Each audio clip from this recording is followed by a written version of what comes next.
guys, welcome in. It's the Rob Kendall Show. Hope you're having a great Thursday. Thanks for spending it with us. And we start our program today talking about how much you, as a resident of Indiana, have been overtaxed for a very long time. And the bizarre thing where the government admits they've been overtaxing you. I mean, they don't use those words. But through their actions, they admit they've been overtaxing you, and then they take a victory lap for giving back some of the money they took from you to begin with that they didn't need. It's the Rob Kendall Show. Thanks for joining us. Play along with us throughout the course of the program today. Hit that thumbs up button. Get it out of the way. It's a great way to help the program grow. We call it like, share, and subscribe. 3 ways you can help us grow the program. Thumbs up, whether you're watching us live or on demand on YouTube. Share the feed out. Guys, that really does help us. You would be amazed how many people are like, I found out about you for the first time from somebody sharing your stuff on Facebook or Twitter. Share the feed out. And last but certainly not least, subscribe at whatever platform you're watching the program on or listening to the program on, Apple, Spotify, iHeart, YouTube, all the places. Like, share, and subscribe. So, Indiana Capital Chronicle with an article today about how much the suspension of the gas tax is going to, quote unquote, cost the state of Indiana. Now, the idea of cost, right, is, that's my words, not theirs. They use the phrase expected to lose out. And, you know, whether it's me saying lost or them saying lose out or me saying cost, of course, none of those words were accurate. It's the best we can come up with on the fly, right? But the reality is it's our money to begin with. It's our money. And when we talk about government losing money, it means taxpayers are gaining their money back. I always heard that with the school systems, right? When they talk about the referendums and they say, well, we've lost X amount of dollars because of tax caps. No, the taxpayers have gained their money back that you didn't have a right to begin with. I think that's one of the things that's so frustrating about government is oftentimes they appear to believe they have a right to your stuff. You exist to serve them. And I mean, when you think about all of the taxes that you actually pay, and I'm talking like across the board, I'm talking the federal taxes, I'm talking the state taxes, I'm talking the local taxes, all these different areas where you get taxed. It's basically everything you do. Every facet of your existence is taxed in some capacity. And do you ever do like I do where you just stop sometimes and you go, where did all the money go? You know, we had that video series for years ago on WIBC called Where'd Your Money Go? And I really enjoyed doing those. They were, 5-minute, 8-minute looks at egregious acts of government. And you look around and you say, my gosh, if only government was willing to do with a little bit less, the positive impact they could have on all of us. We're seeing that play out right now with the Indianapolis City County Council, where they voted to raise taxes this year by $70 million in order to get this matching money from the state. The reality is, if each agency in the city of Indianapolis, according to people like City Councilor Josh Bayh, were willing to cut 1 or 2% from their budget, then they'd come up with the money. That's not that big of an ask. And yet, anytime government is asked to do it, which we do it every single day in our lives, they act as though they have been given some Herculean, monumental task that can never be achieved. I mean, when you're talking 1 or 2%, you're oftentimes just talking about improvement in efficiencies. You're not talking about anything structural with the government itself. You're just like, hey, can you just improve efficiencies? Which, as a business owner, we do that all the time. So I mention all of this because the dollar amount has been revealed of how much money the taxpayers have saved over the past couple of months with Braun suspending the various taxes related to gas. Of course, we have two taxes on gas in the state of Indiana. We have the sales tax on gas and then the gas tax itself. And as of right now, both of those are suspended, and that is saving taxpayers about 61 cents per gallon. Now, a reminder, Braun didn't do this, and ultimately, I don't know whether motives matter. You're saving money. Kinda. We'll talk about that in a second. So that at the end is, I guess, what matters most. But Braun is doing this. The Republicans in the General Assembly have gone along with this because of the price of gas and how it's making Republicans in Washington look. When you have a party that is, and look, now we're back on war with Iran. As we told you, I think that ceasefire, that MOU, I said, what, a week? It didn't make it a week. Well, maybe it made it a week. Not much more. We're right back to where we are. We're going to play some Trump audio coming up here in a little bit. And and oil's skyrocketing again. And we saw this play out a couple of years ago when Biden was president, and he made the boneheaded move to basically give Russia a free pass to do whatever they wanted with Ukraine. And gas skyrocketed. Did the Republicans, who had the governor's office and the General Assembly, suspend the gas tax then? Gas was more expensive then than it is today. I mean, kind of lost track of that. That gas was almost $5 a gallon at one point during the early days of the Russian-Ukraine conflict. No, the answer is no, they didn't. Why? Because Biden was president. Braun and the Republicans here are not on board with suspending the gas tax because they want to help you. That's never their goal. Their goal is power, political power, growth of power. And they recognize that thanks to the actions of Republicans in Washington, or inactions by Republicans in Washington, in some cases, the Republicans have a major issue related to people being pissed off about the price of gas. That's why they're doing this. Again, I don't know if motives matter. To some people they do, to some people they don't. To some people the end result is all that matters. People come down on it both ways. But it is estimated, and by the way, this is operating from the standpoint that the gas tax suspension will end next month, because Braun has said this is his last opportunity to, by executive order, suspend these taxes on gas, and he doesn't appear to be all that excited about calling a special session. We'll come back to that in a second. But it is believed that the taxpayers will save a combined $533 million through October because of Braun suspending the gas taxes on gas. $533 million, more than $500 million. And our government in the state is easily absorbing that. They have more than enough money to absorb that without any apparent ramifications to governments across the state. Because one of the things they have pledged to do is not only it can be handled at the state level, they've pledged to reimburse the local governments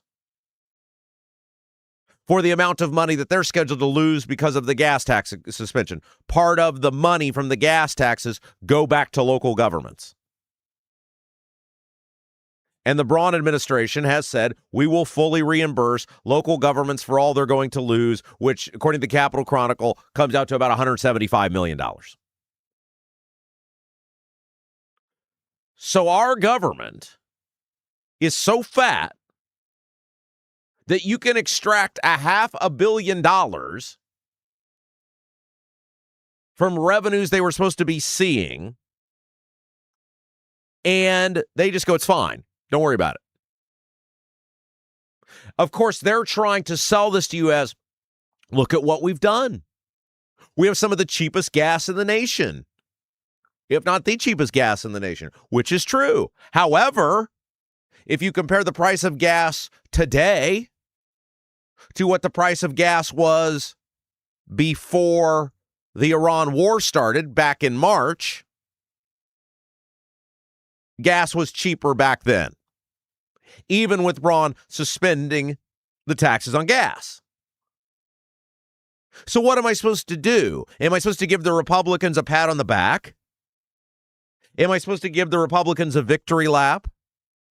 Iran still seems fully engaged. They're still trying to do damage to ships in the Strait of Hormuz. That's what the newest escalation of the conflict is about.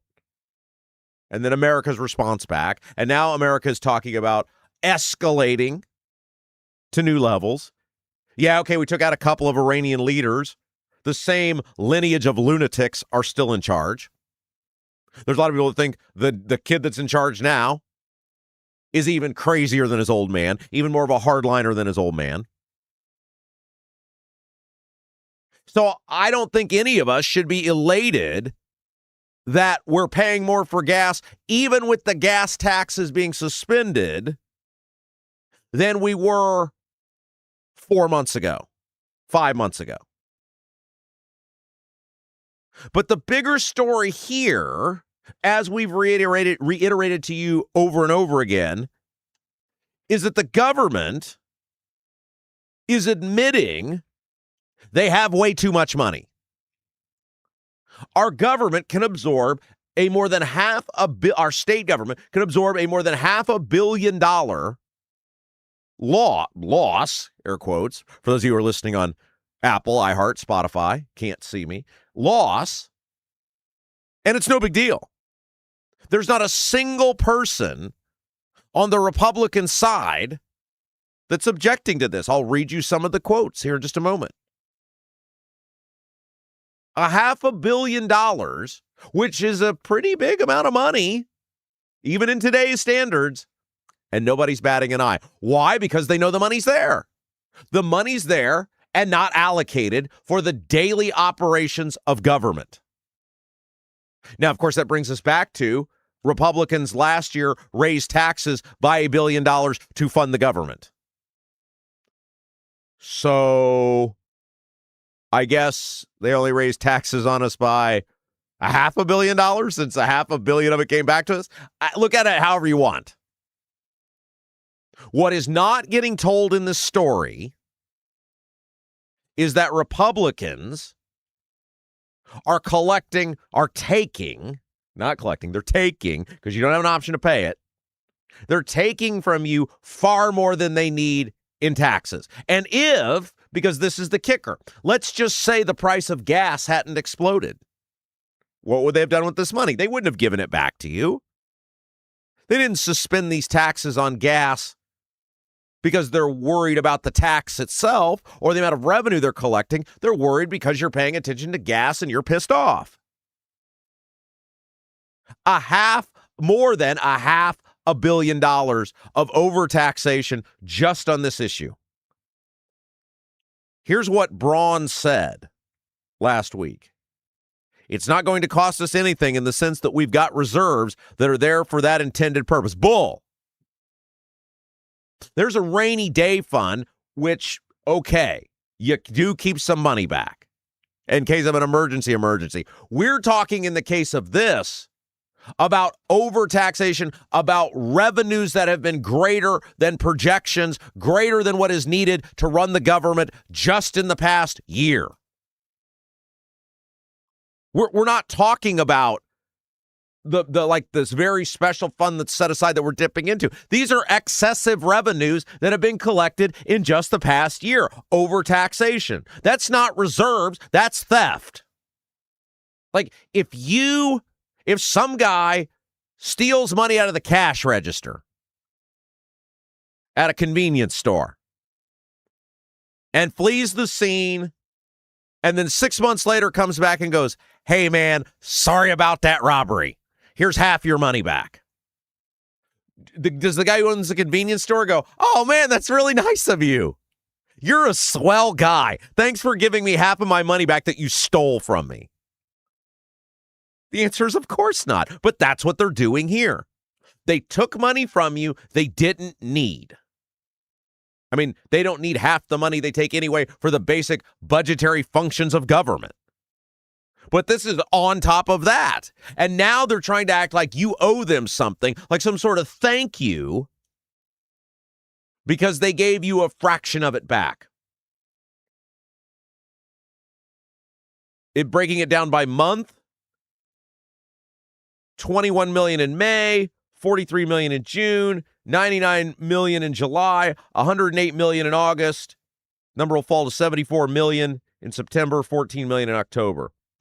And the crazy thing about this is the same people are running our General Assembly today that were running the General Assembly back when Biden gave Russia a free pass to invade Ukraine and did nothing. And now they're all in favor of the gas tax suspension. Here's a quote.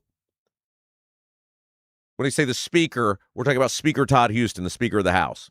The speaker supports the governor's extension of the gas tax suspension, said Molly Gillespie, a spokeswoman for House Speaker Todd Houston. He's continuing to monitor to help ensure affordability for Hoosiers at the gas pump. Todd Houston was Speaker of the House when Russia invaded Ukraine and gas went to $5. Why didn't he support it then? Gas was more then than it is now. Where was the governor then? Well, he was probably on a camel in Egypt, so, you know. But where was the Speaker of the House then? The answer is he did nothing. Because this isn't about you or the pain you're feeling at the pump. I can assure you, if Kamala were president, they would not be rushing to help you out, just like they didn't do anything to help you out when Biden was president. Now, what's interesting about this is we're acknowledging that we've overtaxed citizens by close to $500 million. Just in this one issue. There's way more money laying around over there. They weren't cutting it close here, guys. And yet, Braun has now come out, despite having so much money that they can, quote unquote, lose $500 million and not bat an eye. And he claims they need a new solution for road funding. Listen to this. When steel and concrete basically went up 50%. Now, remind you, all of this stuff went up because of the actions during COVID. The actions in 2020, where Mike Braun was a senator and his party was in charge of government. See, they never want to acknowledge the role they play. And by the way, Braun initially voted for a bunch of that COVID money to go out, that bribery money to shut the government down. He voted for a bunch of it. Now, after he started reading the tea leaves, I think he started voting against it, but he initially voted for it. When you see steel and concrete basically went up 50%, now I'm putting this in parentheses here, because of your actions as a U.S. Senator, that means you're getting a whole lot less now due to the inflation that's still impacting it, he said.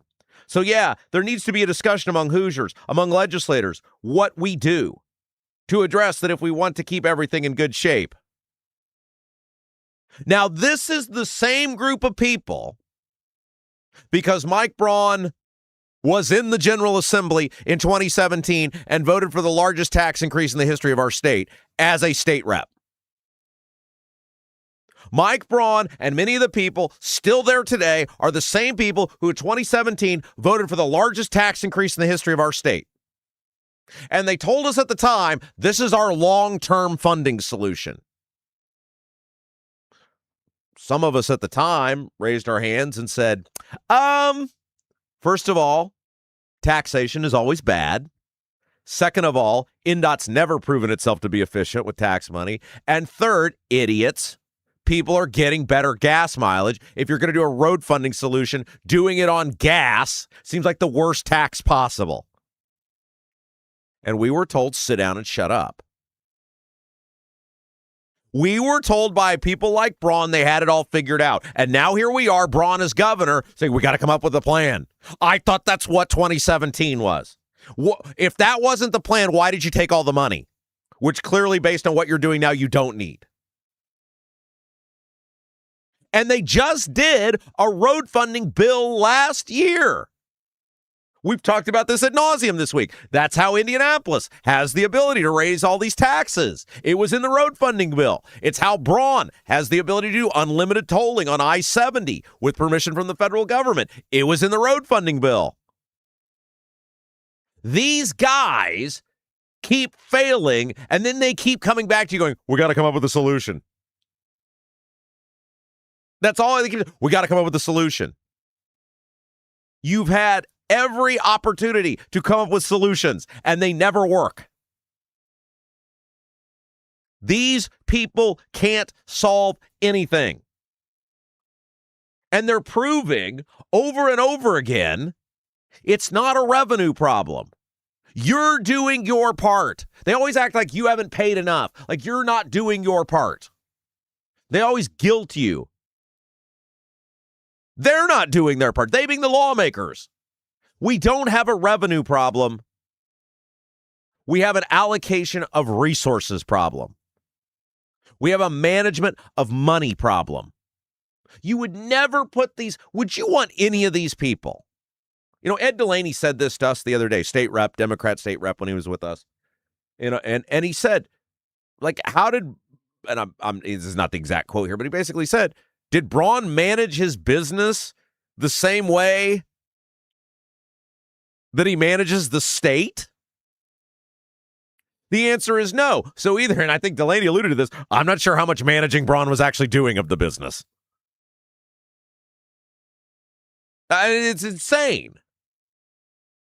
We always hear what a great business guy Braun is or was or whatever.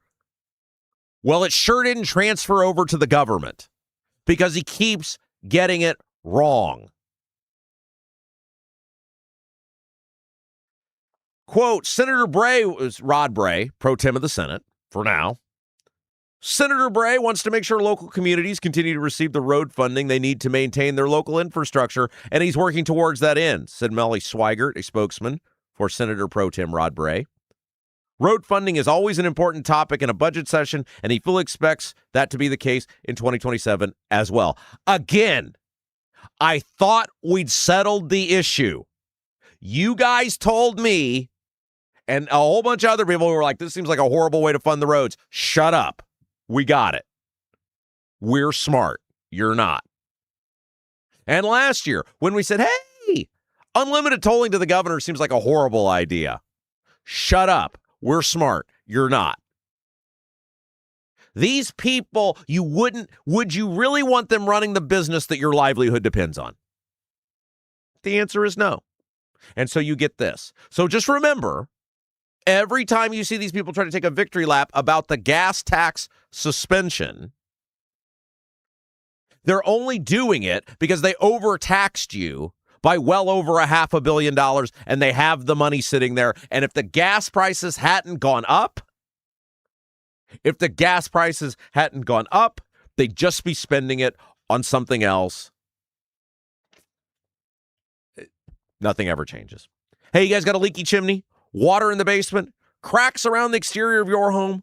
Bramwell Mackay Property Services and Consultants is your authority for chimney repair, tuck pointing, foundation repair, crawl space to basement conversions, basement waterproofing, and more. Bramwell Mackay doesn't offer quick patches. Their team of 40-year master masons and industry experts address the root cause and provide solutions that last lifetimes. Your home is one of your biggest investments. Treat it that way. Bramwell Mackay, BramwellMCKAY.com, BramwellMackay.com, your masonry, foundation, and chimney specialists. Again, guys, help us out today. If you like what we're doing, if you're watching the show, hit that thumbs up button. Really helps us grow the program. We certainly appreciate it. And share us out.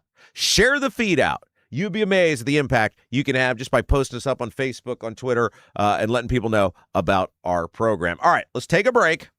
When we come back, the Indy Star had a fascinating article on how this meta complex out in Lebanon is ruining the lives of the people out there. And it goes back to a conversation we had the other day about growth. And about what is the point of growth. And if you lose the identity of places, I don't care how much money something may generate, there's no amount of money that is worth gutting the history and the fabric and the identity of communities. So we'll talk about that when we come back. Don't go anywhere. You're watching Rob Kendall Show. Hi, I'm Lauren Wilson, Realtor with App Properties. I would love to get to know you. I know that buying and selling a home is a really big deal. You need a plan in place so you can succeed. And that's where I come in. If you are buying, let me help you find that perfect home. And if you are selling, let me help you find that perfect buyer. Look, we're all Rob Kendall Show fans here. That's why I'd love to get to know you. I'm Lauren Wilson, Realtor with App Properties, an Army veteran and a Hoosier through and through. Call me at 317-590-2290. 317-590-2290. Do you have a dog but don't have a fenced-in yard? Your HOA won't allow a fence? Worried about having to watch your furry friend anytime you go outside? Avoid the blazing hot summers and freezing cold winters with All-American Dog Fence. All-American Dog Fence is the cost-effective, easy-to-use, in-ground fence system to keep your dog secure and give you peace of mind anytime they're outside. All-American Dog Fence backs their Pet Stop products with a lifetime warranty. Call or text All-American Dog Fence at 317-862-6606 or visit their website at allamericandogfence.com. Mention the Rob Kendall Show and get $200 off a new installation. Buying a home or thinking about refinancing? Work with someone local who understands the Central Indiana market. Gary Tedrow with Verity Mortgage helps homebuyers and homeowners explore options for purchasing, refinancing, or even consolidating higher interest debt through their mortgage. Gary's approach is simple, clear advice, and personalized guidance, so you can make confident decisions. Visit loansbygary.homes to learn more or get started today. You've got nothing to lose but dollars on your mortgage payment. So call for a free, no-obligation quote, 317-695-5179. Gary Tedrow, NMLS number 179207 with Verity Mortgage, NMLS number 70345, an equal housing opportunity lender.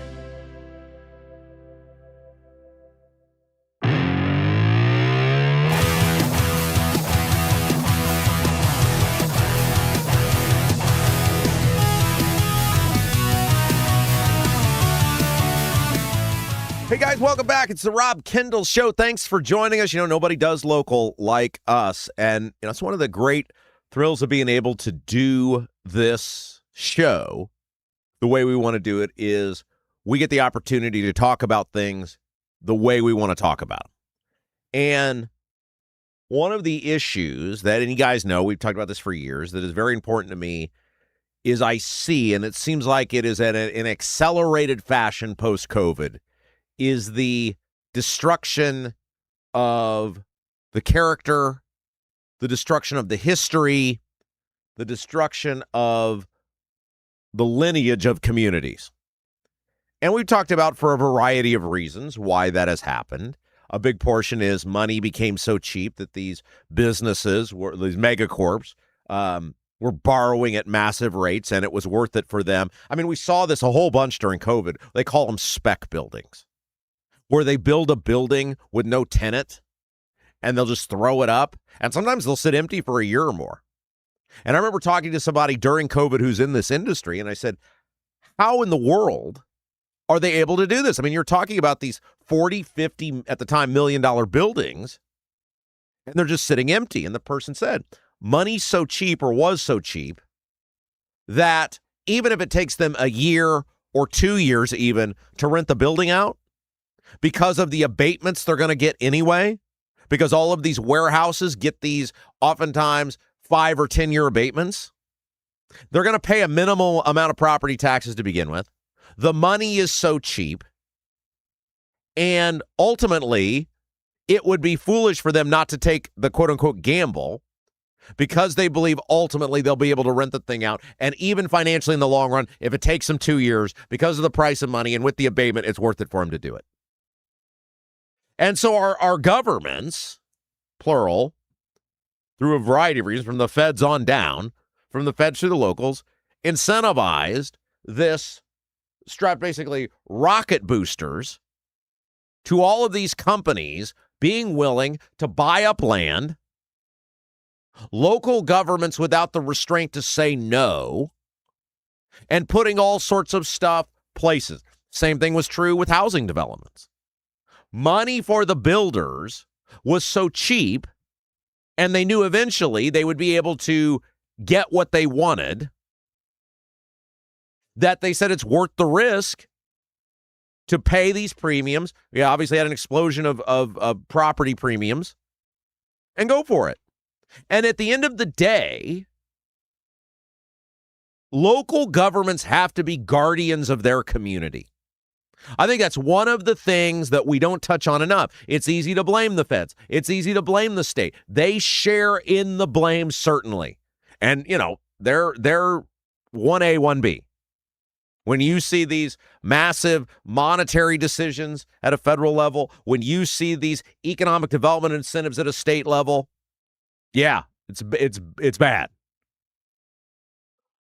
But ultimately, the guardian of the community has to be the local elected official.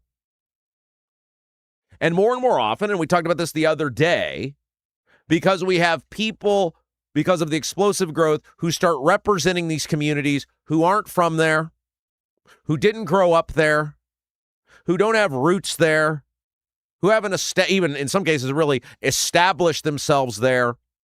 They don't care. History means nothing. History is but an impediment. And so all they see are dollars in front of them, or the idea of growth. To some politicians, the idea of growth itself is all that matters. I'll get my name in the paper. I'll get to go to a ribbon cutting. I'll go to a groundbreaking. Look at me. I'll be on the news. Rather than saying, what is the thing or the things that made this place the sort of wonderful place that people wanted to come to, and how do we preserve as much of that as possible? We don't do that anymore. And part of what made so many of these communities great was the idea of, yes, there were population centers. Yes, there was, quote unquote, in town. And people made choices to live there. But you weren't that far from rural America. You had all the stuff there, but you weren't all that far from rural America. Your neighbors were rural America. And your version of, I don't know, for lack of a better term, urban America, it was pretty simplistic as well. And we talked about recently about how every community had its own identity. It had its own thing. It had what they were. And you took some level of pride in whatever you were. And so I bring all this up because the Indy Star has a big expose on how much the meta complex is ruining the lives of people in Lebanon or in the greater Lebanon area. I'm going to read you part of what the Star wrote. This is directly from the article. And of course, we're talking about Meta being a part of this LEAP district, which was facilitated by the state of Indiana with hundreds and hundreds of millions of dollars of taxpayer money, vast, sprawling economic development incentives, without any sort of real clear benefit for the state, for us as state taxpayers. I mean, when you look at all of the benefits that Meta was given and all the money and Eli Lilly was given and all of the money that went into making these things possible, this is the question I keep posing. Yeah, for the quote-unquote city of Lebanon, there appear to be some nice freebies and handouts and giveaways coming back to them. The actual core city of Lebanon. Why am I subsidizing the city of Lebanon? I live in Brownsburg. Now, I'd be against the LEAP district even if it were coming to my place, because I care about things like heritage and lineage and character of area. But it certainly appears on a state level, we, the taxpayers, wherever you're hearing my voice from now, gave a whole bunch of money for something that's not going to really pay out much, certainly in our lifetimes, to the state of Indiana. The people of Lebanon, they're going to get some cash, and we'll talk about it here in a second. But here's what the Star wrote. Because there's a whole bunch of people who, and look, growth is inevitable. Okay? Growth is inevitable. Things happen, things change. But when people get pissed off is when your own state government takes money from you and then uses it to help multi-billion-dollar corporations. I mean, we're talking Facebook and Lilly right now, two of the largest market cap corporations in the world. And you're taking money from you and your neighbors and your friends, and you're giving it to facilitate the corporations that are bringing about the demise of the quality of existence some people had enjoyed for generations. Matt Gentry, I think, is going to be back with us on Monday. He's mad because I'm mean about the police referendum. He's very mad about that. So I think the truce may be over because I think we're going to have a little throwdown about this. Of course, Lebanon is doing a police station referendum this fall. If you live in Lebanon, they're trying to raise your taxes again. Because you already have a school referendum, and now they want to do a police station referendum. But one of the things that gets lost in all of this is that growth happens, but it doesn't happen the way it's happening out there, or at least it shouldn't, in which the state becomes the middleman to facilitate the demise of the existence people have enjoyed and come to expect. Look, sometimes developers look at pieces of property and they say, I want to be there. And they go buy the property and they put the money into it and they develop it. Okay. That's not what happened here. From the get-go, the state of Indiana, at every turn, has rigged the game financially, policy-wise, incentive-wise, in favor of these mega corporations. And it's ruining the existence of the people who have lived there for years. You have a certain right to expectation wherever you live. Here's an example. I grew up on a street that dead-ended. And my house was the last house on the street. And it was then a giant field all the way basically through much of the rest of town. There were obviously other houses, but in terms of if you head south, it was a long stretch where they were fields.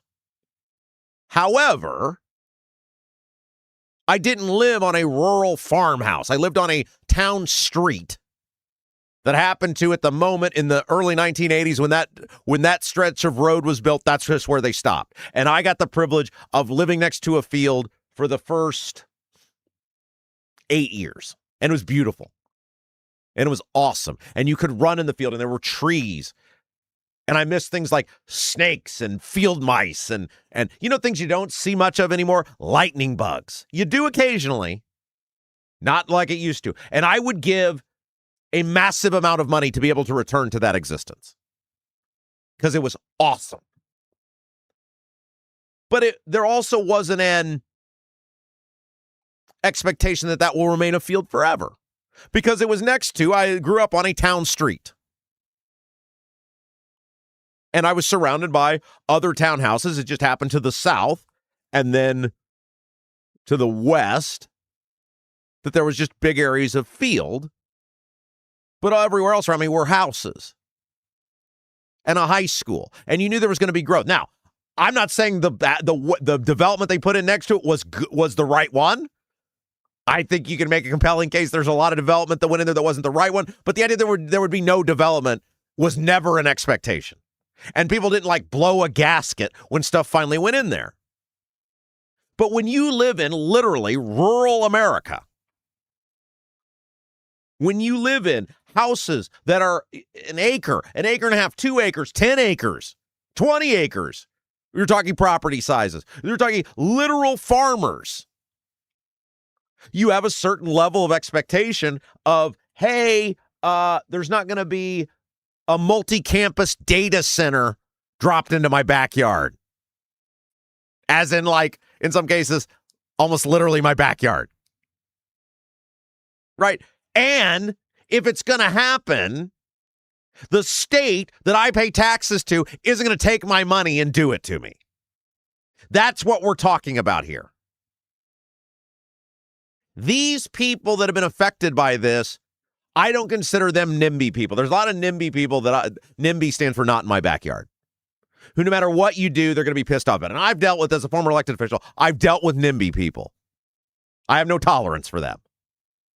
There's always going to be growth, but there's a difference between growth that is actually good for the community and everyone in the community and what we see here, in which literally ways of life get upended.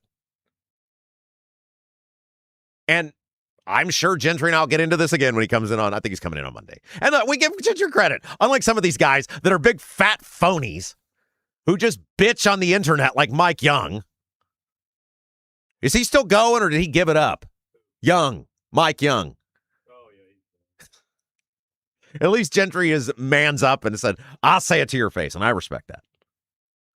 But here's what the Star wrote as part of their article.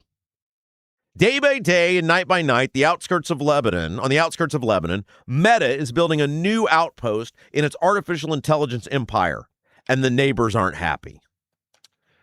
They say the construction disrupts their sleep with relentless lights, emits noise that makes their homes vibrate, and clogs the roads with truck traffic. Quote, I can't sleep at night. Our house is constantly lit up from the lights, said Kimberly Hobson Moore, whose home is about a half-mile west of the construction zone. Pause. The lights and the noise are so great that a half-mile away, not next door, not in her backyard, a half-mile away, her way of life has been completely disrupted. We can't sleep with our windows open anymore because of the noise and the dust that comes from the site. Tensions boiled over at the Lebanon City Council's June 8th meeting, where more than a dozen people spoke against the annexing yet another plot of land for the Leap District. They're not stopping. That's the point. These things never stop.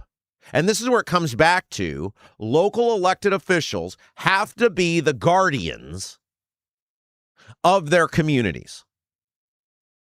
You have to say no. You have to see the bigger picture, which is the growth never stops once it starts. And there is some growth that is fine. It fits the character of the area. It fits what could be a reasonable expectation for the people around them. I'm just making this up. But I would guess that if these same people, you had said, we're going to do a housing development and all the plots were going to be 2 acres or more. Again, I'm just making this up. This is what Rob proposed. I'm not saying that. But they're going to be 2 acres or more. The average home value is going to be guaranteed at $500,000 or up. You would have people that would be upset about growth, but that's an entirely different ball game because the stuff there is fitting the character of the area to some extent. Then dumping the future of Facebook and their multi-data center monstrosity in people's backyards. And they're not stopping. Quote, we're living in a nightmare right now. And we'll be living in a nightmare until Meta is done, said Leslie Hine, who lives 1 cornfield west of the Meta site. None of us wanted this. None of us liked this, her husband Brett Hine added. We did not ask for Meta or industrial data centers in our backyards. The construction noise is constant, said Christy Neff, who's the neighbor of the Hines. You just feel the vibration day and night all the time. Look, I can speak from some experience to this, not to this capacity. But if you guys remember the old radio show a couple years ago, the school system in a very sneaky fashion built a giant road in my neighbor's backyards across the street from me. I'm on the opposite side of the street. That didn't affect me. But like a road now that people drive in, and they hid it from the community, and they admitted in the public hearings they had this in the works for years and didn't tell anyone. They had actually worked with the town government on this and didn't tell anybody whose homes were not going to have a giant road in their backyard. And they waited until the very last minute, and then by the legal noticing requirement, sent things out to everyone. And so I told my neighbors, I said, I will help you guys do my best to defeat this because I was on the notice. And we did a very good job in the opening public hearing of stopping them to the point they had to make several changes. And then the next hearing, they sent an army of attorneys. I think the count was like 8 or 9 that the school had to send in. And they figured out, and I'm sure they worked with the town to do this. It would shock me if they didn't, on how to manipulate the system to get their desired result. They had to make some changes, which were good, not near enough. And so, as part of this, it then results in a year of construction in which all of these people's lives get disrupted on their side of the street, but also on ours, because then the parking lot, because it was also for the parking lot expansion for the high school, all the kids can't park there. They start parking on our streets, like in our yards on more than one occasion. Like I've got to call the cops. And then all the dirt is getting thrown on everybody's houses. And you know what? The government doesn't give a damn about it, and they didn't. We had to go get something done with the town government to stop some of the on-street parking. Not all of it, just enough. Oh, so that, a police car or a fire truck could get through. The school did nothing. They didn't help those people whose lives got disrupted for a year. They didn't give a damn. Because what? Progress, right? Their version of progress. I can't imagine what this is. And it's such a feeling of helplessness because the meta stuff, which has been going on for basically a year now, it's still got another year to go. You live this existence and you're not entitled to nothing ever going up around you. You're not entitled to that. But you are entitled to some level of expectation of the quality of life I'm living and the sort of things that'll be around me. And all of a sudden there's this. And it's not just growth. It's dust everywhere. It's dirt everywhere. You're the lights that keep you up at night, the vibration, the people that can't open their windows. And nobody cares about these people. Nobody. And the city of Lebanon has basically made it clear it's all about the money. Because that's what I keep hearing. Oh, Facebook will pay all this stuff to us. All this money, millions of dollars. The destruction of, in some cases, hundreds of years of history and land use and ecosystem. That doesn't mean anything. It's all about the money. This is my favorite part of the article. City of Lebanon officials say there isn't much they can do. When Lebanon annexed land for the Leap District, the city passed a planned unit development ordinance to regulate it, requiring landscaped buffers and setting limits on exterior lighting. However, the ordinance only governs finished buildings, not construction. You annexed the land. You allowed it to happen. Then you try to play innocent on your ability to stop what's happening. Well, we'd love to help you out, but unfortunately, we can only govern the finished product because you set it up that way. Hey, sorry your life got destroyed. Sorry you can't open your windows. Sorry you can't sleep at night. Sorry your house vibrates. Hey, if only there was something we could have done to prevent it. Yeah, you could have prevented it by not letting it happen. Story goes on to say,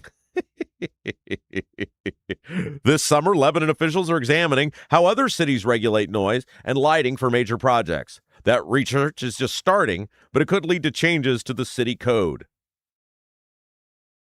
How about you do the research before you allow the project to start? Like, does that make me an unreasonable person to say, hey, maybe we should have figured that out before we approved the project? Like, I know, kind of goofy, right? To think that you should have maybe thought of the people around the project. I have a friend who moved very close to the Leap District. And when they moved, I was like, you're going to hate that. And they're like, well, I think it's far enough away that it's not going to be a big deal. And I was like, you're going to hate that. And they have been there for about a year. They were like, we got to get out of here. I told you. Now I have less sympathy for them because they moved out there knowing that stuff was going on. But they were like, oh, it's so bad. We got to get out of here. You're now examining how to regulate noise and lighting, and you won't have an answer or certainly any sort of policy until all the noise and lighting is done. That's brilliant. That's the most government thing ever. Here's another part of the story that's great. Safety concerns have led the Lebanon Police Department to spend overtime funds to increase police presence to catch drivers speeding on State Road 32, said Major Rich Mount, who oversees operations. Lebanon police have received, quote, numerous complaints about reckless drivers and dump trucks with leaky roads, Mount wrote in an email. Now let's go back to the first part of this. Safety concerns have led the Lebanon Police Department to spend overtime funds to increase police presence to catch drivers speeding on State Road 32. Now, wait a second. You have so little money for your police, you can't fund the police without a referendum, but you've got enough money to pay the police overtime to police a road that wouldn't need policed if it weren't for the crappy development that you approved. Did I miss something here?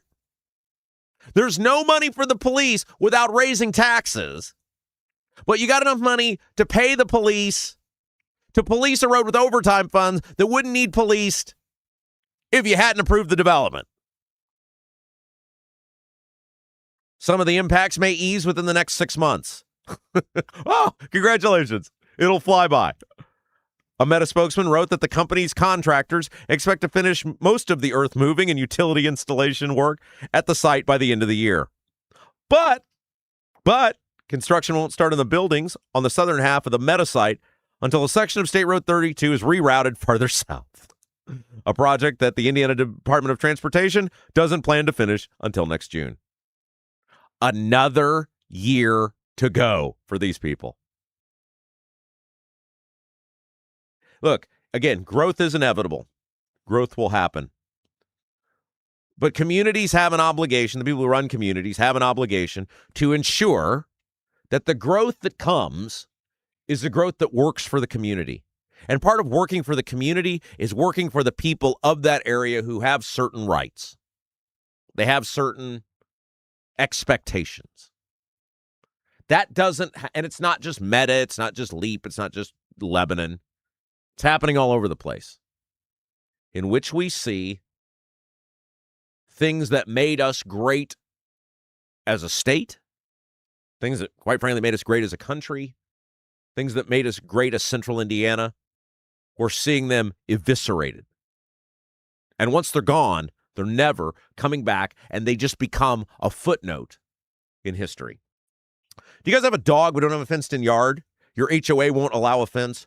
Worried about having to watch your furry friend anytime you go outside? Avoid the blazing hot summers and freezing cold winters with All-American Dog Fence. All-American Dog Fence is the cost-effective, easy-to-use, in-ground fence system to keep your dog secure and give you peace of mind anytime they're outside. All-American Dog Fence is locally owned. The owners, Kelly and Jeff, they have 3 dogs themselves. They so believed in the product, they bought the business. By the way, All-American Dog Fence used to be Indiana Dog Fence.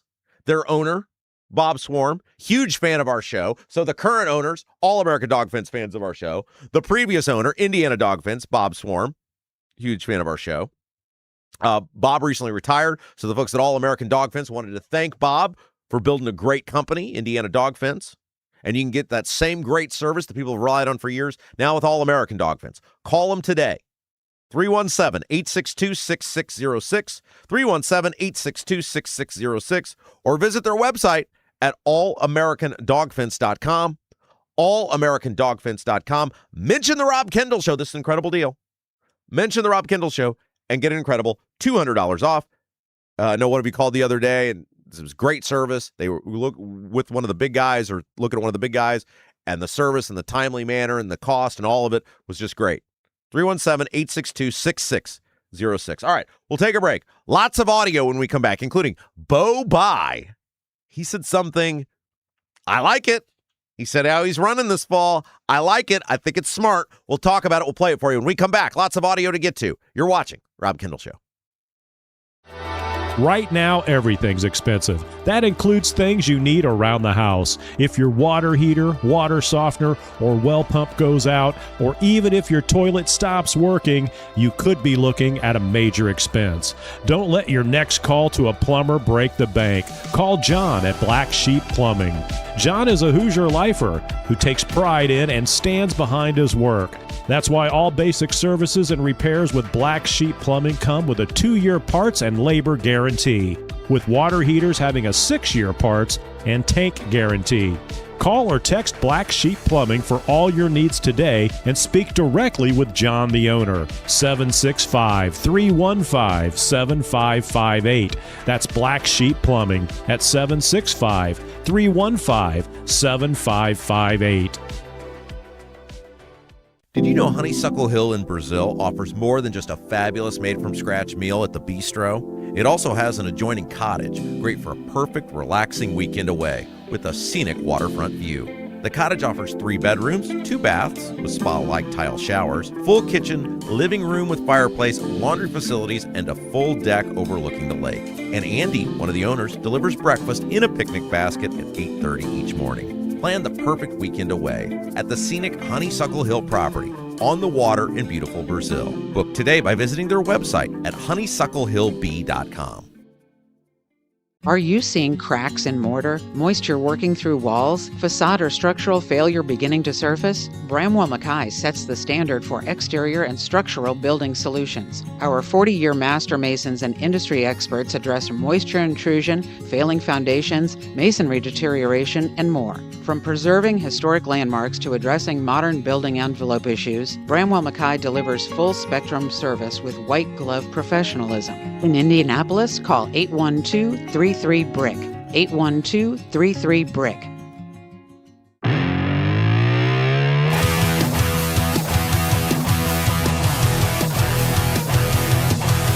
Hey guys, welcome back. It's the Rob Kendall Show. Thanks for joining us. We got a bunch of audio to get to, including this audio from Bayh the other day, talking about how he's going to run this fall in the Secretary of State's race, which I thought was fascinating. So we'll play that here for you in just a moment. But first, couple of programming notes.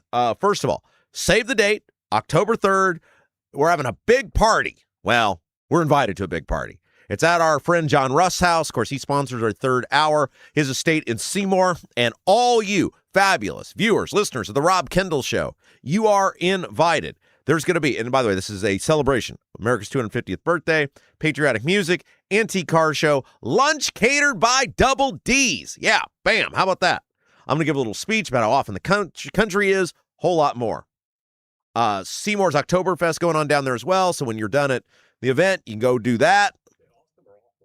What did I say? Awesome.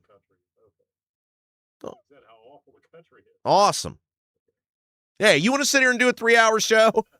You sit here and do a 3-hour show. Look, the event starts at noon, and all you got to do to RSVP is send an email, rustforamerica@gmail.com, rustforamerica@gmail.com. Just tell John, hey, here's my name, here's how many people are coming, bring your kids too, all welcome. It's going to be a fun event, October the 3rd, Jason's birthday party as well. If you haven't done so yet, hit the thumbs up button, guys. Really helps us out, really helps us grow the program. I know it seems like a little thing. We wouldn't ask you to do it if it didn't help. We appreciate you. Hit that thumbs up button, whether you're watching live or on demand. One other thing, and then we get back to the show. Statehouse Happenings, it's out. Came out this morning. If you guys have never checked out Statehouse Happenings, give us a shot when you get done here today. It's like a 30-minute extension of the Rob Kendall Show, and what it is, it's the fastest 30 minutes in Indiana politics and government. We take a look back at the biggest stories of the previous week, and we smash them down. We compress them down into 30 minutes. It's Abdul, It's Jim Merritt. It's myself. This week we're talking about Braun's seeming backtrack on redistricting. We're talking about the plan to get rid of property taxes. We're talking about Ballard's signatures. We're talking about the IURC. Whole bunch of stuff to get to. Bam, bam, bam. It moves quick. You can check it out. It's under our videos section. If you're watching us on YouTube, if you're an Apple, Spotify, iHeart person, you've got it in your feed there as well. Comes out 6 a.m. every Thursday morning. Statehouse Happenings now available. Hey, you found your next home but haven't sold your current one yet? One of the biggest challenges homeowners face is coordinating the sale of their current home with the purchase of their next one. Gary Tedrow with Verity Mortgage helps Central Indiana families explore bridge loan and home equity solutions that may provide flexibility during the transition. Whether you're moving up or downsizing or need to access your home's equity, Gary takes the time to understand your goals and walk you through your options. Visit loansbygary.homes to learn more. Loansbygary.homes to learn more. Gary Tedrow, Verity Mortgage, in MLS, number 179207, equal housing lender. All right, let's get to some audio. Here in just a little bit, we're going to play this Bayh audio, which I thought was great. Good on him. He's laying out the roadmap of how he's running this fall. I like it. But before we do that, the big news yesterday, Graham Plattner, he finally said the pressure is too much, the allegations are too much, the scandals are too much, and he said, I'm suspending my campaign. And we're going to play you his audio here in just a second. But before this happened, because it happened last night, here is Jamie Harrison. He is the former head of the DNC, and he finally said it. He finally said it. The Democrats did not properly vet Plattner. And by properly vet, I mean it all. They so wanted some guy on the left. They so wanted one of these Democrat socialists. They didn't vet him at all. Here's Jamie Harrison. Take a listen. We all knew that there were warning signs about this candidate early on. Is why I was supporting Janet Mills early on, because we saw the warning signs with the Nazi tattoo. We saw the warning signs with the Reddit posts. And so, when you see signs like that, many of us have been involved in politics for a long time. I've been doing politics since I was 16. When you see warning signs, then you have to take those warning signs seriously.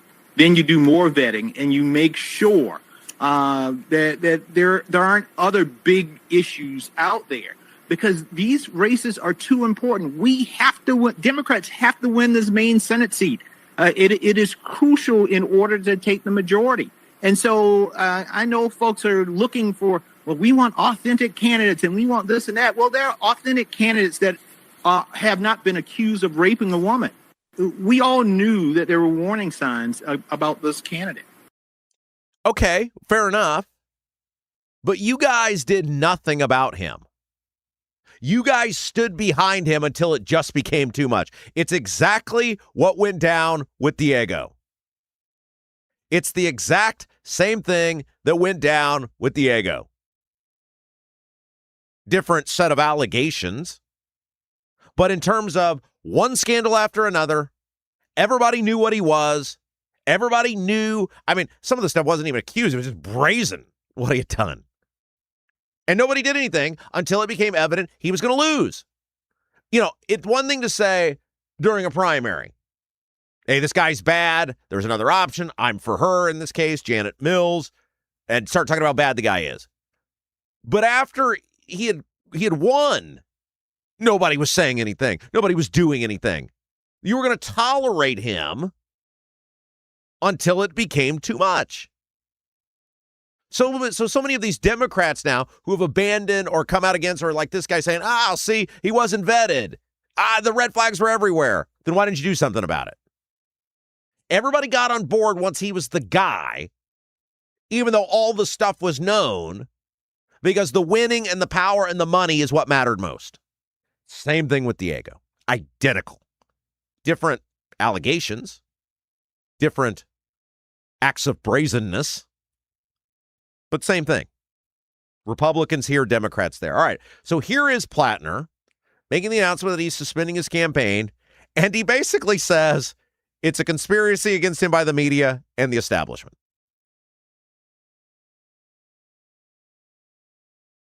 We'll have that here for you in just a second. Maybe we don't have it. Well, hang on. We'll filibuster. Okay, so wait for Jason to get that ready. Basically, Plattner came out, and he said, it's like an 11-minute speech. There it is. Take a listen. think as many of you know, over the past couple days, I have faced some very serious allegations, and I just want to make it clear. This is all false. The things that have been claimed did not happen. It's not real. It has placed an immense amount of weight on me as I think about what needs to happen now. Amy and I are regular people. We were not looking for this experience. We were not looking to get into politics. We had no desire to run for office. I just want you to think about like what you would do as a regular person in a position where a much larger world, large forces were working against you personally to accuse you of the worst thing that a person could do, and it was not remotely true.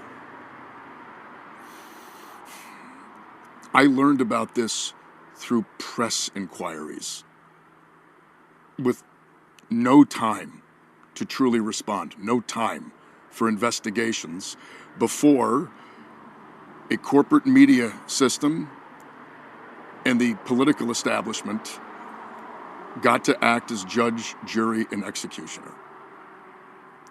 Accusations are supposed to be the beginning of things, not the end. I think it's really important to understand why this is happening in the timeline, why this is happening right now. Much like October, when the first attack started, much like the news that was created the week before the primary, there is a reason that this is happening now. I only have until July 13th until I am officially the nominee. This was the last week to try to get me off of the ballot. And that's why this is occurring.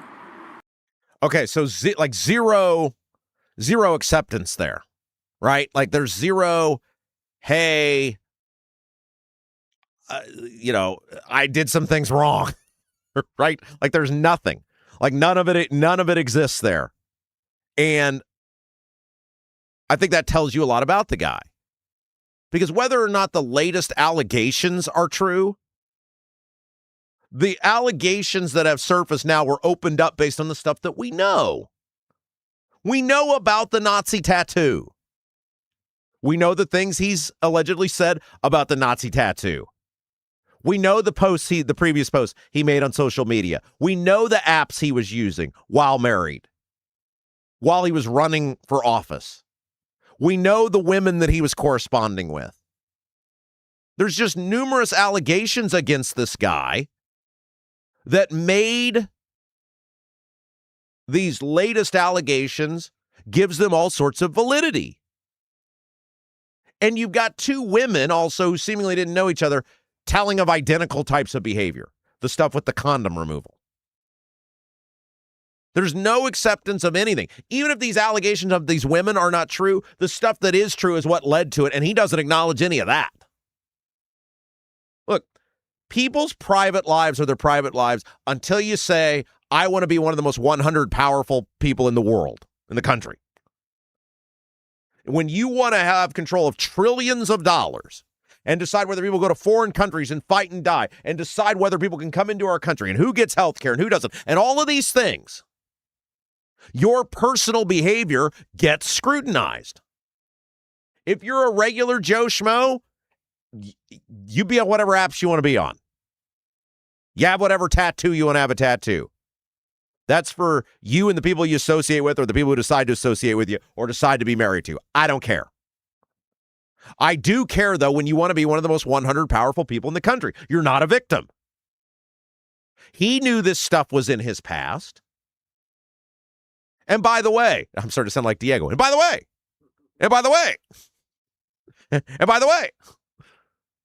look at how he's handling it by dropping out compared to, say, Brett Kavanaugh or a Clarence Thomas. Remember Clarence Thomas famously said in his confirmation hearing, I would rather die than withdraw, because he said the allegations were not true. Now, everybody handles things differently, and there's no doubt an intense amount of pressure on this guy right now. But you made the choice to run for United States Senate. You're not even running for, like, county council. You're running for United States Senate, dude. And by the way, so funny, isn't it? It's all fair game. It's all your voting record. And look, even if you want to say, hey, something was in the past, okay. But a lot of the stuff he's accused of doing, some of the stuff he was running for Senate while he was allegedly doing it. I think it says a lot about the guy that there's zero recognition of what we just played for you about his role in it. The media forces, the establishment. Yeah, the media is going to cover a U.S. Senate candidate who's alleged to have done these heinous things with some level of credibility. Again, you're not some guy on the street. You're not a normal person. And the biggest issue was, especially once they realized he's going down, the media doesn't want to lose that seat for the Democrats. So yeah, the mainstream media that propped you up when it was all fun and games, they're not going to let that seat go back to the Republican if they have anything to do about it. He only got out, not because he's sorry. He's not sorry he did all the stuff we know he did. Take the most recent allegations out of the equation, because he hasn't been tried by a jury or anything like that. But the stuff we know, he's not sorry for any of that. He's sorry he got caught. He's sorry he got exposed. He's a victim. And again, the biggest takeaway from this is how the Democrats stayed behind this guy up till they knew he was going to lose. Once he started losing in the polling, they turned on him, including his guy, Bernie Sanders, which is the whole reason Plattner got the nomination in the first place. It happened here. It happened there. Different parties. That's our system of governance now. The power and the money are all that matter. Okay. Trump said something the other day. I believe this was a NATO summit, and he said it in multiple forums now. And he's talking about Iran. So if you're not up to date, Iran has started attacking ships in the Strait of Hormuz. The U.S. has responded. The MOU is basically torn up. We told you this would happen. I don't know why anybody thought it was going to be any different. And Trump has basically said, I'm done with you guys, and we're going to blow you off the map. Well, then do it. Stop talking about it and do it. I love the fact that they were like, there's been a pause in activity this week due to the funeral of the Ayatollah. You mean the guy you killed? Wait, you killed the guy, and then you're like, okay, we'll just let you regroup for a week so you can have this guy's funeral who was so bad we felt we had to kill him. Does that make it? Can you imagine telling George Patton that? Hey, George, you got to hold off a week, man. We got to do a funeral for one of these Nazi guys. Can you imagine that? Like, what are we doing? But Trump was at, I believe this was the NATO summit, and he rambles on a little bit about Iran, and then he said he thinks Iran is going to try to take him out. Take a listen. Don't forget, what we did should have been done 47 years ago. It could have been done any time within 40. This has gone on for, they were the bully of the Middle East. So they're a much different country. Now, in one day, all of their anti-aircraft things are gone. That doesn't mean they're not going to get a plane at some point. But all of it's gone. Everything's gone. Their leaders are gone. They had leaders, they're gone. And they had another set of leaders, they're gone. Now they have another set of leaders, they may be gone. Who knows? And you know what? I may be gone too, because I'm their number one target. It's out all over the place. I'm their number one because they're scum. That's the way they act, and that's the way they've done it for 47 years.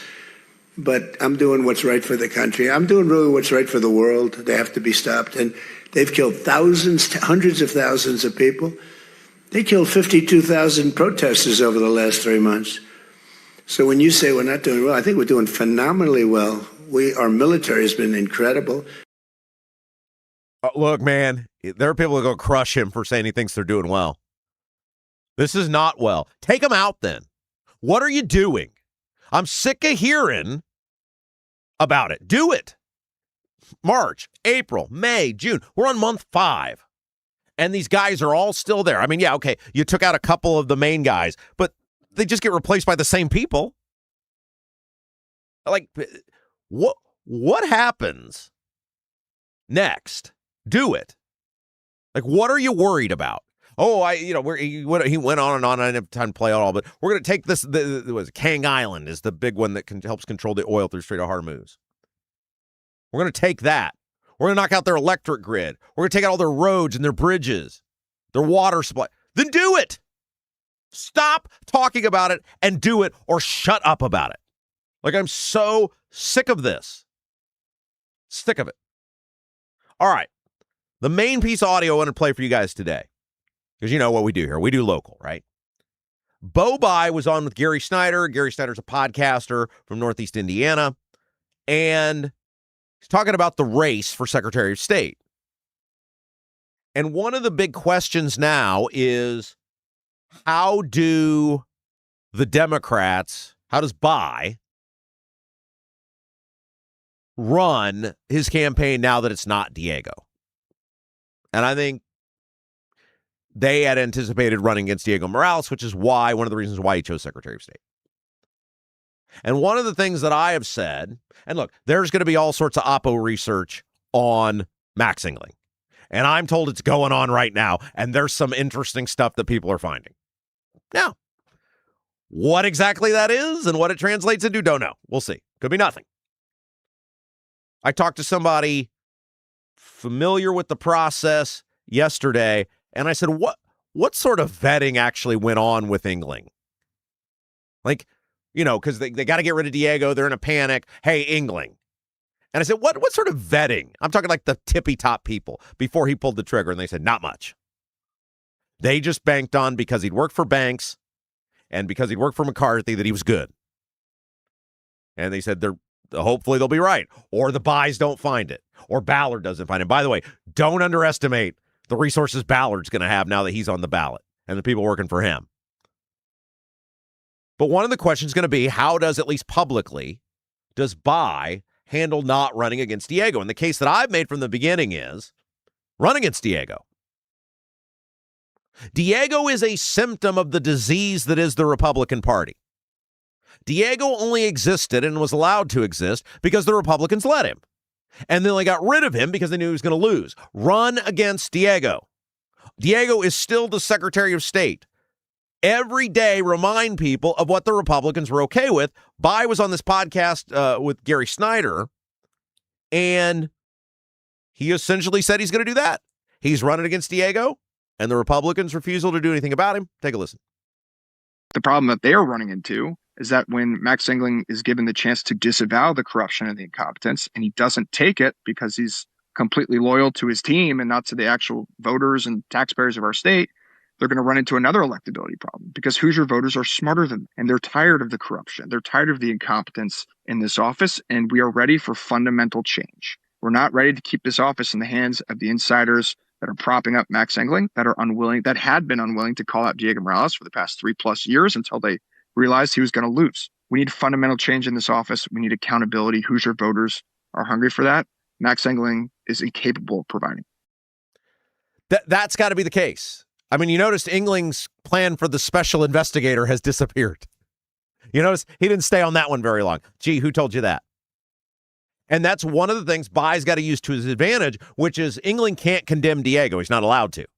Banks, Rokita, those guys aren't going to let him condemn Diego because they need Diego swept under the rug. The power structure needs Diego to go away. You can't run against Diego and then he gets swept under the rug, because it keeps his name in the forefront.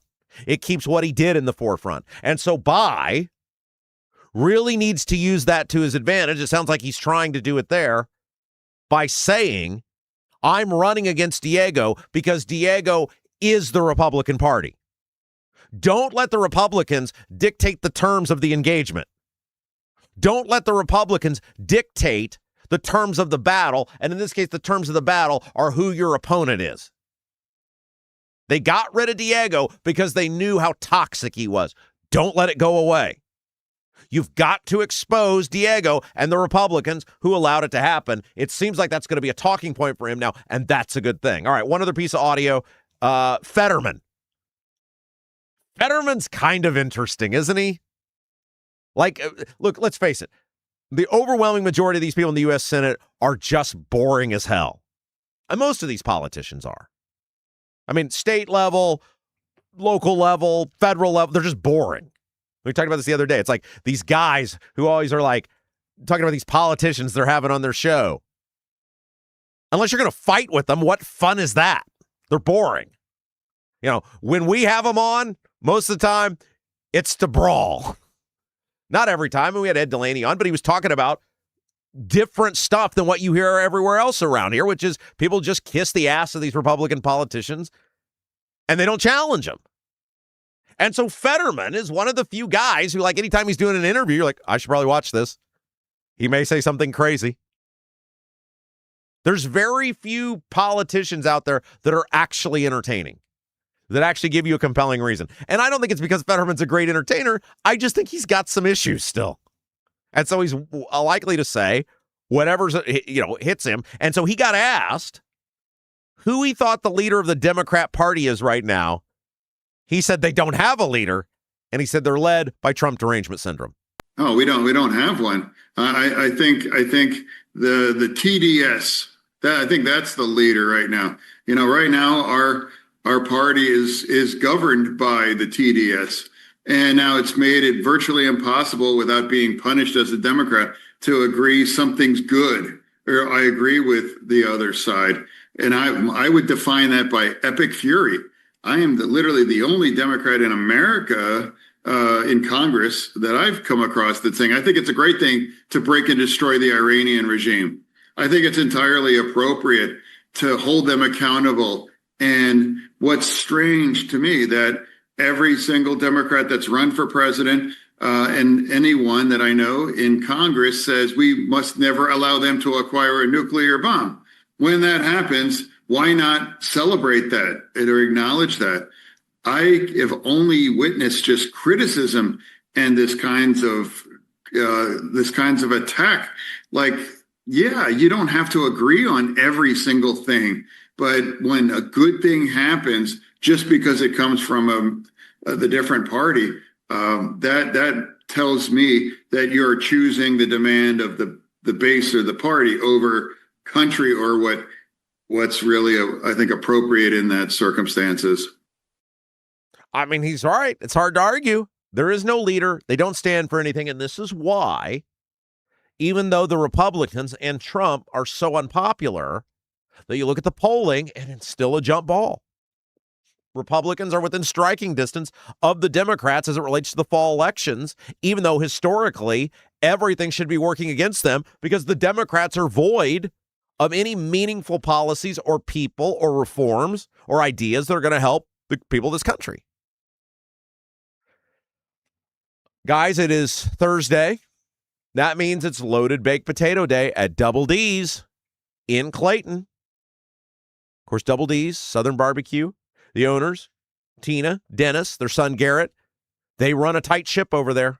They're not screwing around with their barbecue. They're from Memphis. They take it very serious. If you're looking for something different, authentic, wood-smoked, Memphis-style barbecue, Double D's is the place. They've been the winner of Best Ribs and Best Sauce at Ribfest in Hendricks County.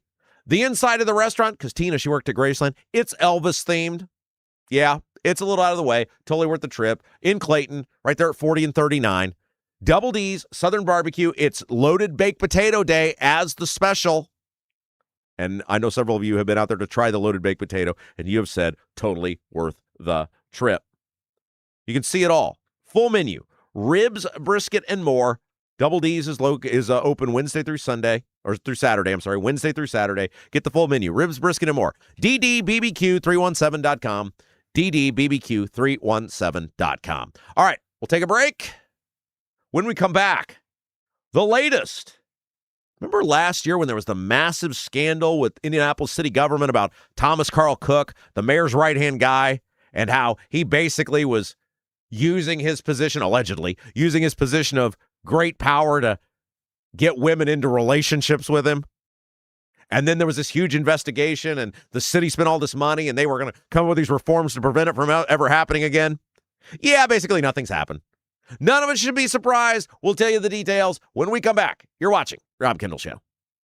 Is your driveway showing signs of wear? Freeze-thaw, cycles, road salt, environmental buildup like mold and dirt can all cause unsightly damage that can end up in an expensive repair. That's where Seal Now comes in. Seal Now are the clean, seal, and stain professionals that can help you protect your outdoor surfaces. Got a worn-out fence or deck? They can revive the look while providing long-term protection. Call today, 317-548-2002, or visit sealnow.com. Not only will you get a free estimate, but mention you heard about Seal Now on the Rob Kendall Show and receive 20% off any long-term sealing project. Is the inside of your house a total mess, like a complete dumpster fire? Call AJ's Picture Perfect Cleaning. When you walk into your house after using AJ's Picture Perfect Cleaning, you will see and smell the difference. They take great pride in their workers and treat your home like their own. All cleaners pass through a background check and drug screening. Call today and mention you heard about AJ's Picture Perfect Cleaning on the Rob Kendall Show, and you will get an incredible $50 off your first clean. AJ's Picture Perfect Cleaning serves all of Central Indiana. Book your appointment today by calling 317-530-8148. 317-530-8148. If authentic wood-smoked barbecue is your thing, Double D's Barbecue in Clayton is the place for you. Owners Dennis and Tina Duncan, along with their son Garrett, are from Memphis. So when it comes to barbecue, they're not screwing around. No pellet smokers, no roasters, just authentic wood-smoked Memphis-style barbecue. All of Double D's food is cooked fresh daily, and it's all made from scratch. Double D's Barbecue, located at 40 and 39 in Clayton, is open all day, Wednesday through Saturday, but get there early because once they're sold out, they're done. Check out the full menu, ribs, brisket, and more at ddbbq317.com.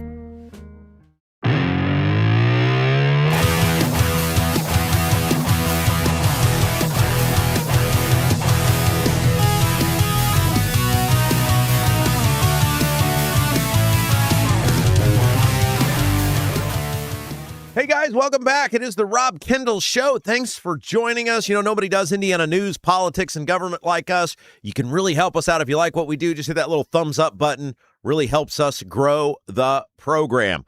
All right, so, okay, City of Indianapolis. I mean, the topic isn't funny, but the response is totally predictable. You guys remember last year, story comes out about this guy, Thomas Carl Cook. And Thomas Carl Cook was Joe Hogsett's right-hand guy. I think he was the deputy mayor. He was the chief of staff. He was the gatekeeper to Hogsett. He was also the leader of Hogsett's elections. He was basically the runner of the campaigns. And he was basically a less decent version of producer Jason. That's very good, Jason. And it came to light that Thomas Carl Cook was involved in relationships with people who were under him. He had authority. Let me clarify. He had authority over these people. And then it came to light that he was allegedly involved after he left city government, he went to work for a very powerful law firm in the city. He was involved in a relationship with a woman who helped control economic development dollars that went to Cook's clients. And out of this, it came to light that there has been a grand jury investigation into the actions of Thomas Carl Cook, according to the Indy Star.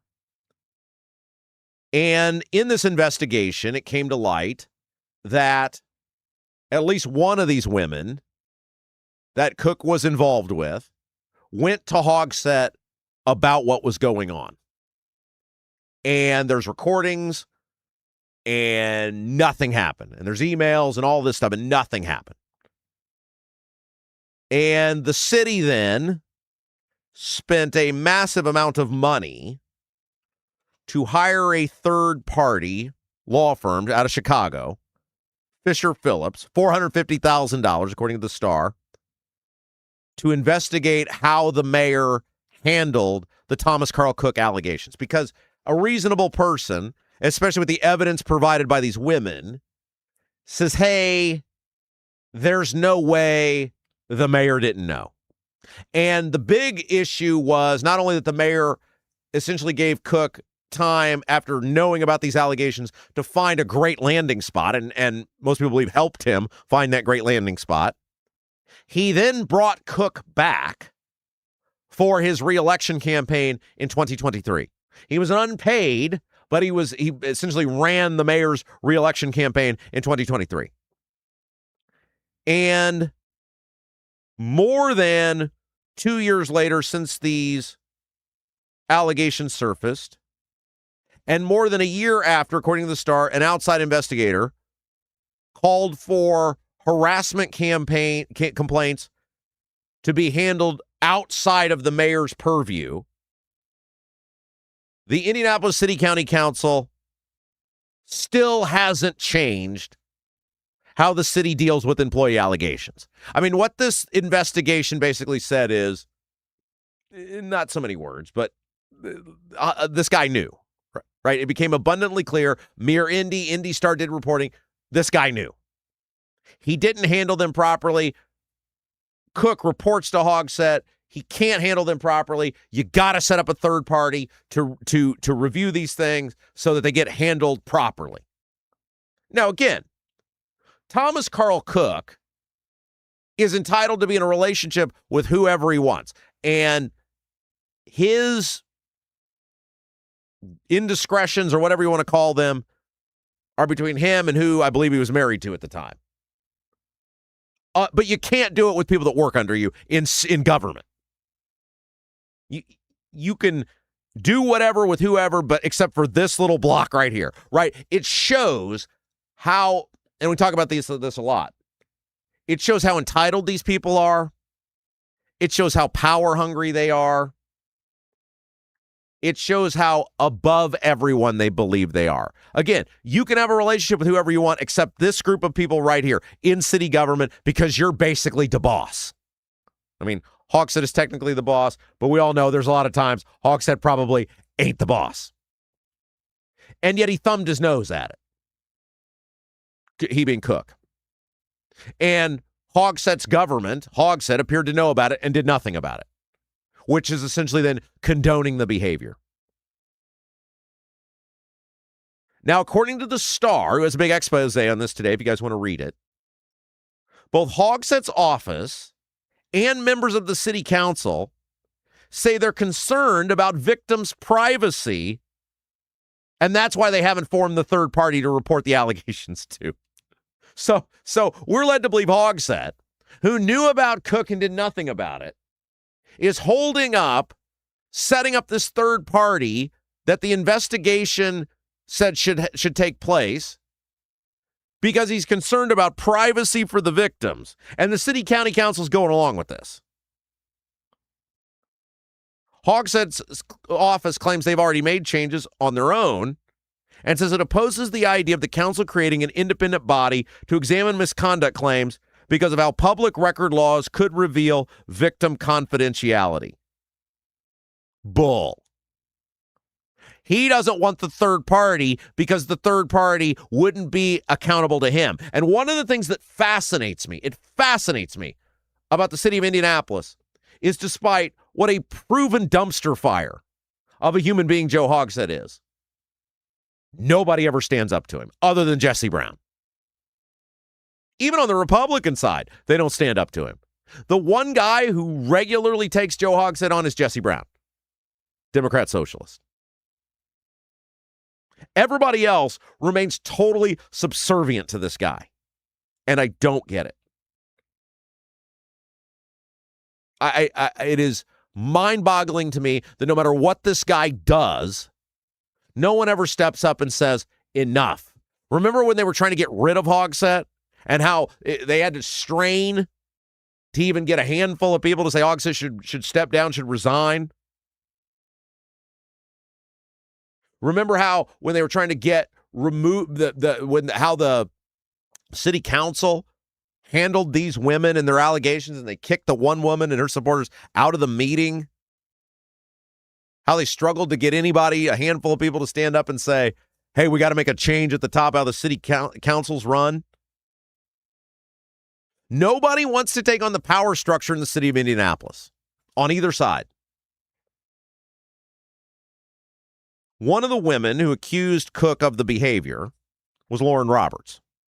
And according to the Indy Star, she said, quote, I'm not surprised that the well-being of city workers is not high on the council's priority list. I also find it pretty devastating that even the folks who've said publicly that they support survivors and really want to move these policies forward and do it in the right way, that they really aren't taking any action. Look, we told you this from the moment this went down. This was, fall of 24? Yes, because I remember Brian Mowry, who's a city council member, being on with Hammer and Nigel when I was coming home from the lieutenant governor's debate at the fairgrounds. And I remember responding to this guy the next day. So it had to be late summer, early fall of 24. And I remember saying on the Off the Rails segment, nothing's going to happen. And they were saying, well, there's this outside. I said, it doesn't matter. This is the standard operating procedure. Drag it out. Extend the case. Make the public lose interest in it. Make the public forget about it. Drag it out. Nothing will happen. Here we are 2 years later. Nothing's happened.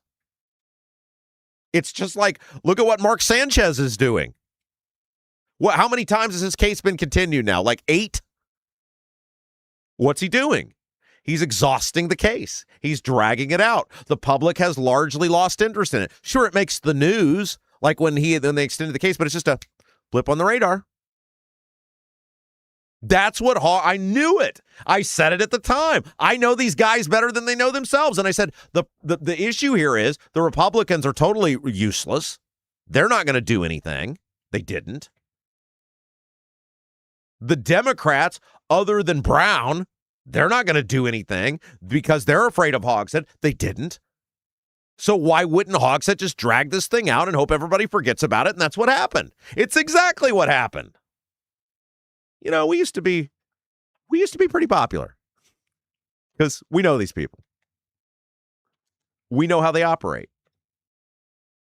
Now, what is interesting is that people who are looking at this excuse about, we're concerned about victims' privacy rights, which is utterly ridiculous, given how Hogsett has previously behaved, are saying they're saying too that that's ridiculous. The quote from the mayor, again, was that he's worried about the privacy of the victims. The mayor's office, according to the Star, opposes third-party review of complaints because it, quote, would pose a threat of publicly identifying victims, spokesman Emily Kaufman said in June. There is no exception in the public records law that would shield a complainant's name from being disclosed if the city council would send an HR file to a third party. This would have a chilling effect on employees who wish to remain anonymous while making a complaint of bad workplace behavior. So this is the excuse that they've come up with in the Hogsett camp. But it's bull, and we'll get to it here now in the Star article. Public records experts said they believe an independent HR board could protect complainants' identities with exemptions carved out in Indiana's public record laws, which apply broadly to government entities. Here's the first example that they give, and it's absolutely true. And I know this as a former local elected official. An independent HR board could also meet in an executive session to discuss personnel matters, circumventing the open door law that requires government meetings to occur in public. That's right. There are meetings, they're called executive sessions, that local governments can do that are behind closed doors. Now, they have to be noticed. They have to give you a properly noticed time frame. They have to give you a broad listing of what the meeting's about. But if it deals with personnel, it can be done behind closed doors, and the public doesn't know anything about it. Then when I first read that excuse from them, I was like, what about executive sessions? And then it was mentioned here in the article. They absolutely could do these meetings in executive session. Under the Access to Public Records Act, public agencies can choose to withhold many materials and personnel files. Bingo, they do it all the time. They redact names, they withhold information. Request for information must name a specific person, for starters. And, right, so when you do a public records request, you got to name the person. If you've ever filled out a public records request form, there's very specific things. And the government all the time gets fast and loose based on what exactly you put on your records request. The government must provide only basic information about that employee's education, compensation, and previous work experience, among other facts. Exactly. They don't want this third party formed because they don't want to deal with losing control. They don't want to deal with it getting exposed, what goes on in the city hall or has gone on in the city hall under Hogsett. That's what this is about. It's not about the victims. It's not about the workplace. It's not about the complainants. It's not about getting to the truth. It's not about protecting people's privacy. It's about maintaining complete and total control, and Hogsett knowing that because of the total ineptitude of the Republicans in Marion County, coupled with the fear from his own party of ever crossing him, all he's got to do is say no, and people will go along with it. And that's why the city remains in the condition that it is in. Guys, if you're looking for something different this weekend, check out our friends at the Honeysuckle Hill Bistro. Located on the water in beautiful Brazil, they're open for dinner Friday, dinner Saturday, lunch Sunday. Lunch buffet, brunch buffet, Sunday. It's a great, great scenic view. Get away for an afternoon, get away for an evening, relax, enjoy the outdoors, sit on the water, eat outside, take a moment to breathe. It's right there on 40. Just take 40, just go straight through all the way to Brazil. You're going to run right into it. The menu this week includes steak Diane, country-style pork ribs with honey bourbon sauce, key lime cheesecake, chocolate pie with pie crust, handmade by Joni, and a whole bunch more. See the full menu by Googling Honeysuckle Hill Bistro.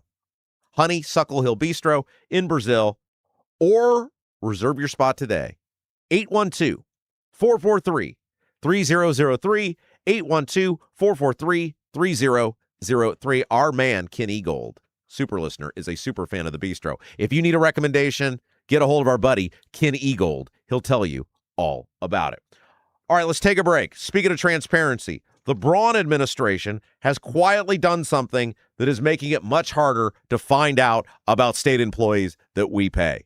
We pay! And now it's getting harder to find out about them. We'll take a break. We'll be back. We'll tell you about it next. You're watching Rob Kendall Show. Hi, I'm Lauren Wilson, Realtor with App Properties. I would love to get to know you. I know that buying and selling a home is a really big deal. You need a plan in place so you can succeed.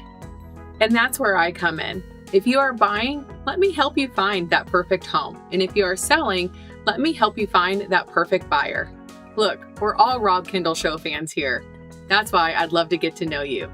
I'm Lauren Wilson, Realtor with App Properties, an Army veteran and a Hoosier through and through. Call me at 317-590-2290, 317-590-2290.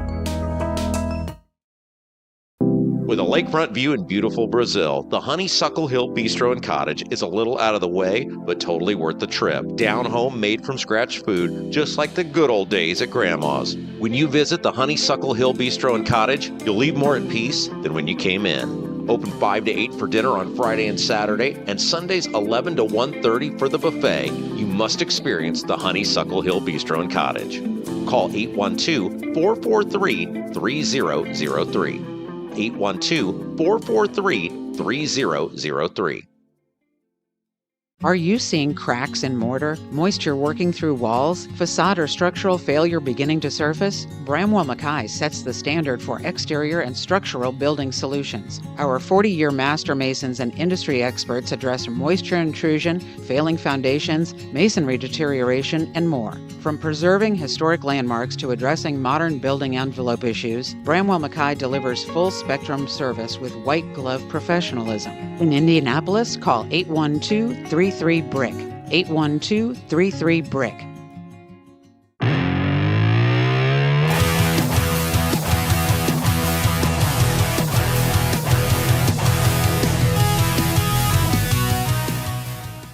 guys, welcome back. It's the Rob Kendall Show. Thanks for joining us. Glad you're here. Nobody does Indiana news, politics, and government like us. All right, so a couple things going on with Braun.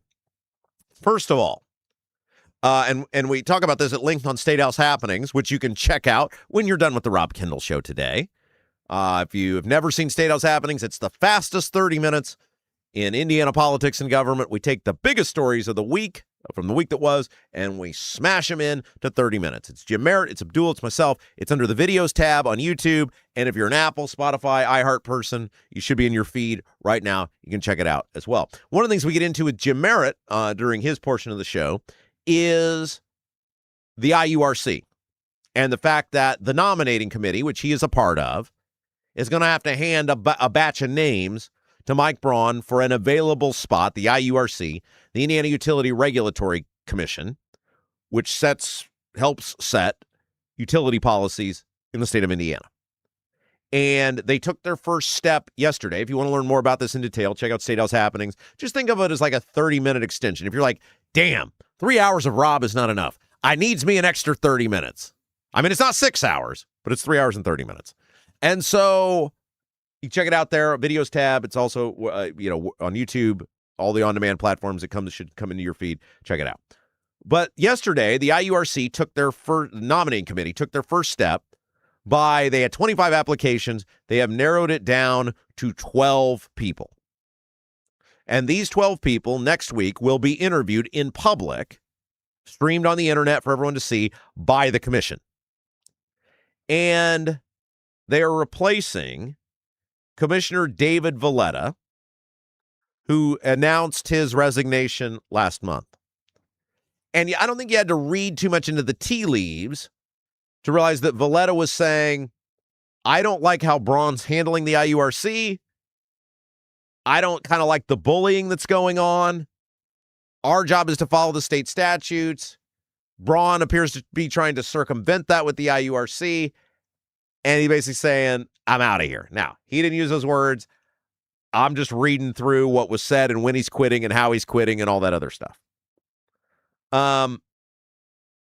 Braun said, quote, I'm not one that thinks you should camp out in any job for overdue amount of time.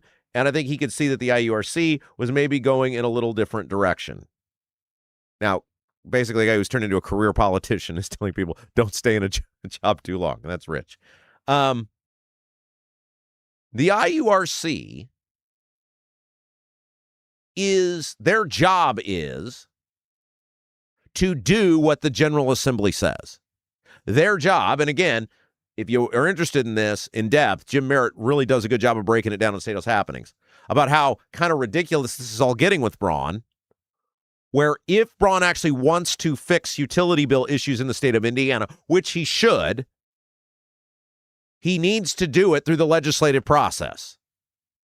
But he knows it's going to be hard because so many of these politicians are bought and sold by the utilities. And so Braun is trying to use this board to do what he wants. The problem is they're bound by statute to do certain things, or they'll get sued and they'll probably lose. So the nominating list has been reduced from 25 to 12. 4 nominating committee members voted to approve the list, with 2 in opposition. Lindsay Hake, now get this. These are the sort of people they put on the list. Lindsay Hake, who was one of the no votes, said she voted no because, quote, I voted no because an individual was chosen by the committee who has uniquely disqualified himself to be able to equally balance the affordability needs of Hoosier ratepayers with the greed of Indiana utilities. Yikes.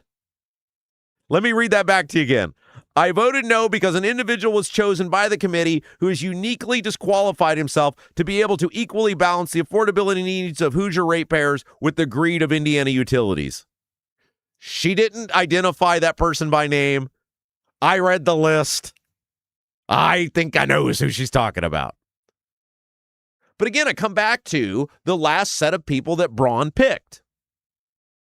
And he picked Andy Zay, who was a state senator. And I told you guys at the time on the old radio show, I said, You guys are dreaming if you think anything's going to change. If you think like we're done with rate increases, you're dreaming. Zay's an institutionalist. He's going to do what the institution says to do. And he did. Why I, the radio guy, podcaster guy now, could see that, but the governor couldn't, I don't understand. This list of people is not going to long-term change whether utility rates rise or fall. Now, there may be instances where they don't vote for utility rate increases. But when you have, the best example I can give to you is at a local level, is your Board of Zoning Appeals. Now, have you guys ever heard of a Board of Zoning Appeals? The Board of Zoning Appeals at a local level is a board that is set up that if a business or a homeowner wants to do something that is not allowed in the zoning code with their property or their house or their business, they can go to this Board of Zoning Appeals and they can ask for what they call a variance. We allow you to do the thing that the statute says you're not allowed to do. And the Board of Zoning Appeals, if they actually do their job, is the most boring board to be on because they're a court. There's a certain very small group of things they're supposed to consider when they decide on a variance. And a lot of times it's things like, I want my sign to be able to be bigger. I want to have this color of whatever.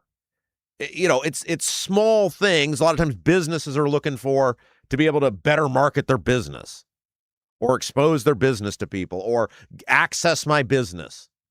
But what the Board of Zoning Appeals is supposed to do by statute is not whether they like the guy, not whether they like the business, not whether they think the business would be good for the community, not whether they think the thing would be good for the business that he's asking for. There's a legal set of requirements of things you're supposed to be able to prove in order to get a variance. If you don't meet those things, then they're supposed to deny the variance. It's supposed to be a court. You follow the law. If you don't like the law, change it. That's always the argument should be from the Board of Zoning Appeals. If you don't meet these requirements, hardship requirements, I think is what they're called, and you don't like what you're allowed to do with your sign, then you need to go to the town or city government and say, change the law so I can do this with my sign. That's not the job of the Board of Zoning Appeals. It's the same thing here with the IURC. It's easy to say, these guys are a bunch of a-holes because they told AES they could raise their rates by $70 million.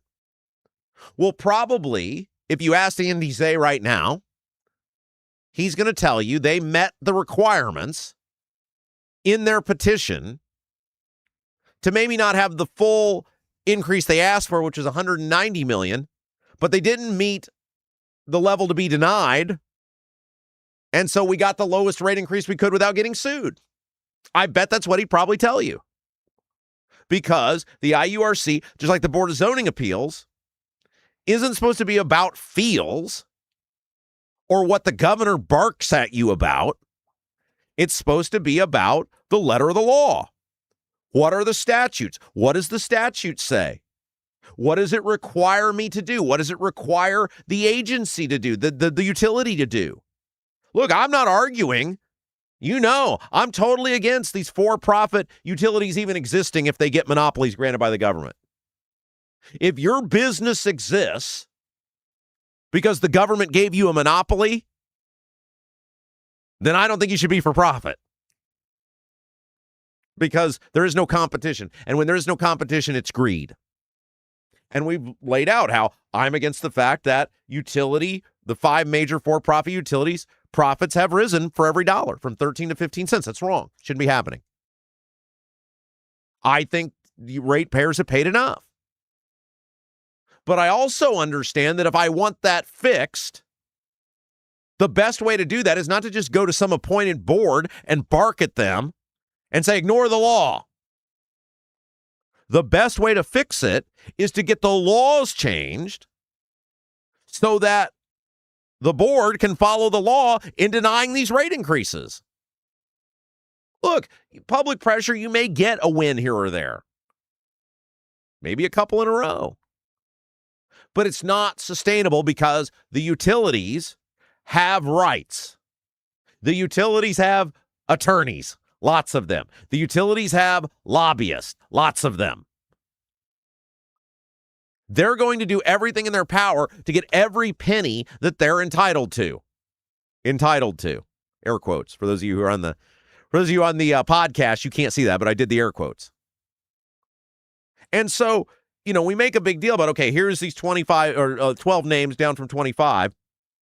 Who would be the best person to avoid rate increases? And the answer is technically probably none of them if they do their job.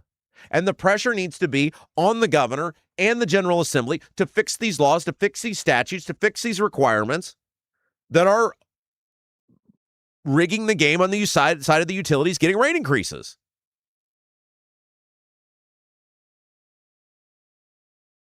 Our whole system is broken. And when you have, it's just like with property taxes. When you have a whole system that is broken, you can't act surprised that the result is not good. The end result is repetitively not good. All right, speaking of the Braun administration, they did something they did it very quietly. And now it's starting to make a lot of waves, and it's going to make it harder for people to find out about their government. This is from the Indy Star. Mike Braun's administration has scrapped a transparency tool that allowed the public to search for state employees' roles and contact information after determining the application posed a cybersecurity risk. So, what they're talking about here is, until recently, you had the ability to look up on a state website, on a state portal, anybody's name, how much they made, what they did, who they worked for, what office, and how to get a hold of them. It was great for transparency. Nobody's more critical of Indiana government than me. One of the things we did pretty well was our state website and be able to find people and find out about them, which you should be able to because you pay them. And now the Braun administration has removed a major portion of that by taking away the ability to search for a state employee's roles and contact information. So this tool that was available to the public allowed you to find the agency they worked for, their work email, their office phone number, and a job title. It's been available since March of 2018. Now, this isn't something that's just around recently. It's been around for 8.5 years. And on July 8th, it just disappeared. Here's what IoT spokesperson Kelly Johnson said to the Indy Star in an email. While the Find a Person feature provided transparency and contact information, it also introduced a significant security risk by making data easily accessible to cyber criminals. Upon further review, page traffic and utilization of the application was very low, leading to the decision to phase it out as the benefit of the tool did not outweigh the security risk. So your right to transparency depends upon how many people actually use the transparency tool. That's great. You only have the right to know what's going on if enough people want to know what's going on. I want to know. So the Star reached out to an expert in cybersecurity law because I think about this. I said, I don't believe this at all. And his name is Asaf Lubin. He's a professor with Indiana University, law professor. And he said, okay, theoretically, taking down the database could reduce cybercrime. However, it is going to make it much harder for the media, journalists, advocates, lawyers, watchdog groups, not just the mainstream media, who are looking to get information about how their government works. He said, quote, what you're running into here is the dynamic or the tension between transparency and the privacy of the individuals and the cybersecurity of the individuals and actually the government and the unit itself. Now, look, I'm sensitive to this. My wife works in the cybersecurity field. I understand. And at one point, she actually worked for the state in cybersecurity a long time ago. And I am sensitive to this. However, what you're basically saying, what the state is basically saying is our employees are incapable of protecting themselves from cybercrime. I mean, that's basically what the state is saying, is how little confidence they actually have in their state employees to prevent themselves from being victims of cybercrime. That we've got to remove something that the public used and watchdog groups and journalists and lawyers found valuable in order to find out who's doing what that they pay for, that the public pays for. It seems like taking a very easy way out, a sort of lazy way out, and saying, well, it's easier for us to do this and deny the public access to information that they previously had a right to. All right, let's take a break. Hour 3 is upon us. Hour 3 brought to you by John Rust. We've got a small victory in the fight against data centers and an example of why you should always get involved. We've got Jason back with us with the best comments of the day in the YouTube chat, brought to you by Black Sheep Plumbing. Nobody does Indiana news and politics and government like us. We'll take a break. We'll be back. A lot more to get to. Hour 3 brought to you by the great John Rust. You're watching Rob Kendall Show. Do you have a dog but don't have a fenced-in yard? Your HOA won't allow a fence? Worried about having to watch your furry friend anytime you go outside? Avoid the blazing hot summers and freezing cold winters with All-American Dog Fence. All-American Dog Fence is the cost-effective, easy-to-use in-ground fence system to keep your dog secure and give you peace of mind anytime they're outside. All-American Dog Fence backs their Pet Stop products with a lifetime warranty. Call or text All-American Dog Fence at 317-862-6606 or visit their website at allamericandogfence.com. Mention the Rob Kendall Show and get $200 off a new installation. Right now, everything's expensive. That includes things you need around the house. If your water heater, water softener, or well pump goes out, or even if your toilet stops working, you could be looking at a major expense. Don't let your next call to a plumber break the bank. Call John at Black Sheep Plumbing. John is a Hoosier lifer who takes pride in and stands behind his work. That's why all basic services and repairs with Black Sheep Plumbing come with a 2-year parts and labor guarantee, with water heaters having a 6-year parts and tank guarantee. Call or text Black Sheep Plumbing for all your needs today and speak directly with John, the owner. 765-315-7558. That's Black Sheep Plumbing at 765-315-7558. Buying a home or thinking about refinancing? Work with someone local who understands the central Indiana market. Gary Tedrow with Verity Mortgage helps homebuyers and homeowners explore options for purchasing, refinancing, or even consolidating higher interest debt through their mortgage. Gary's approach is simple, clear advice, and personalized guidance so you can make confident decisions. Visit loansbygary.homes to learn more or get started today. You've got nothing to lose but dollars on your mortgage payment. So call for a free, no-obligation quote, 317-695-5179. Gary Tedrow, NMLS number 179207 with Verity Mortgage, NMLS number 70345, an equal housing opportunity lender.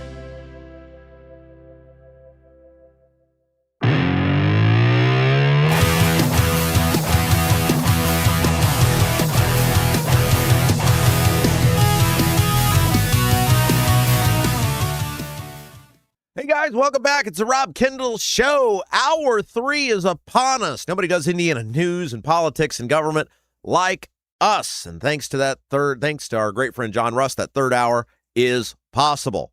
Thank you, John Rust. Appreciate you. Don't forget, John Rust's big American Celebration Bash is October the 3rd at his palatial estate in Seymour. Lunch catered by Double D's. patriotic music, antique car show. I'm going to give a little speech about how awesome the country is. You can RSVP. You got to RSVP. Let John know who's coming. We got to know how much food from Double D's to order. rustforamerica@gmail.com. That's how you can RSVP. Let John know, hey, here's my name. I'm coming. My wife's coming. Kids coming. Kids are welcome. rustforamerica@gmail.com. Hey, if you haven't done so yet, help us out. Hit that little thumbs up button. I know it's a constant reminder throughout the show. I don't mean to bother you with it, but it really does help us out. If you haven't done so yet, if you're watching us live, if you're watching us on demand, hit the thumbs up. And don't forget, we got a website, robkendallshow.com. robkendallshow.com. There we've got the live link, all the on-demand platforms. We're on a whole bunch of platforms I've never even heard of. Of course, got the main ones, Apple, Spotify, iHeart. Wherever you're getting your podcast at, we've got the link there where you can go find the show if you would prefer something to the live link on YouTube. We've got articles each day from our favorite segments on the show, and probably most important, the support button. If you like what we do, if you enjoy this program, if you enjoy great Indiana news, politics, and government you can't get anywhere else, help us out. Hit that support button, $1, $10, $10,000, whatever it may be. I've got a new garage door to pay for. They came and put it in yesterday. My garage door has been fixed. For the first time in 2 months, I parked in my garage last night.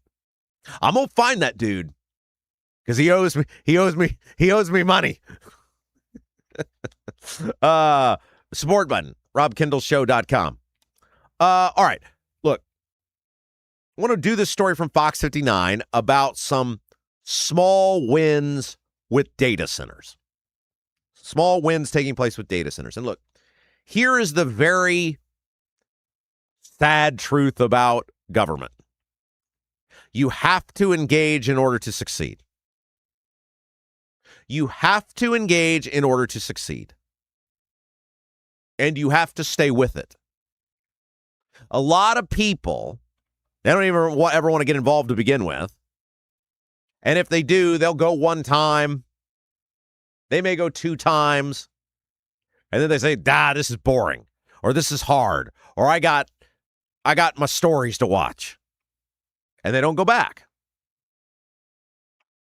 You're fighting the government. Remember, we literally went to war to found the country. We're not doing anything close to that here. We're talking about showing up to meetings or sending emails. You have to engage, and you have to repetitively engage, and you have to get more people to engage. You can win, and sometimes the wins aren't exactly what you want. Sometimes the wins aren't exactly as you'd like them to be. But you can get a better end result than what the government's proposing if you're willing to engage, if you're willing to be a part of the system. And fair warning, right? A lot of it's really boring. That's why I think our show's kind of valuable. We take the boring, we make it interesting. I think we do a pretty good job of that. And guys, the bottom line is bitching does work if you do it the right way. And you should never feel bad for doing it. It's your community. It's the place you live. It's the government you pay for. You have a right to be heard. Now, there's different ways to go about it. Some work better than others, but never feel bad about being involved. So a story from Fox 59 about how this kind of works. A Georgia-based developer that had previously announced plans to build a new data center on the east side of Indianapolis has downsized its proposal, citing public feedback from residents and, quote, national scrutiny over data center power consumption. According to DC Blocks, it has unveiled a scaled-back site plan for its proposed data center campus located at 305 Fintail Drive near the intersection of Washington Street and Shadeland Avenue. Now, this was a former auto factory site. It closed in 2007. It got torn down about 10 years later. So this thing has basically been shuttered for the better part and torn down and empty for the better part of 10 years. Yep. Old Eastgate Mall area. That's right. And once upon a time, obviously, Indianapolis was a auto manufacturing juggernaut, and that's what this site did for many years. And so DC Blocks, this data center company, saw this site. They said, we want to put a data center there. And there was huge pushback. According to Fox 59, the new design layout was reached following feedback provided by Irvington and Warren Township residents, stakeholders, and municipal representatives. Here's what some of the wins that the residents were able to get. DC Blocks said the revised plan involves removal of an entire building from the original design. The total number of emergency backup diesel generators has been reduced by 25. That's big because of power. The critical IT load demand for the facility has been reduced by 28 megawatts, again, big for power. And the developer has announced a commitment to use the remaining layout and push it further south in order to expand a dedicated green space and a larger environmental buffer for the surrounding neighborhood and the Pennsy Trail. So to keep the data center further away, we take less space. We'll make the rest of that green space to keep it away from you guys. So is it no data center? Nope. Can these people still fight for no data center? If they believe it firmly, should they? Yes. But at the very least, it appears their involvement has created tangible change to the proposal.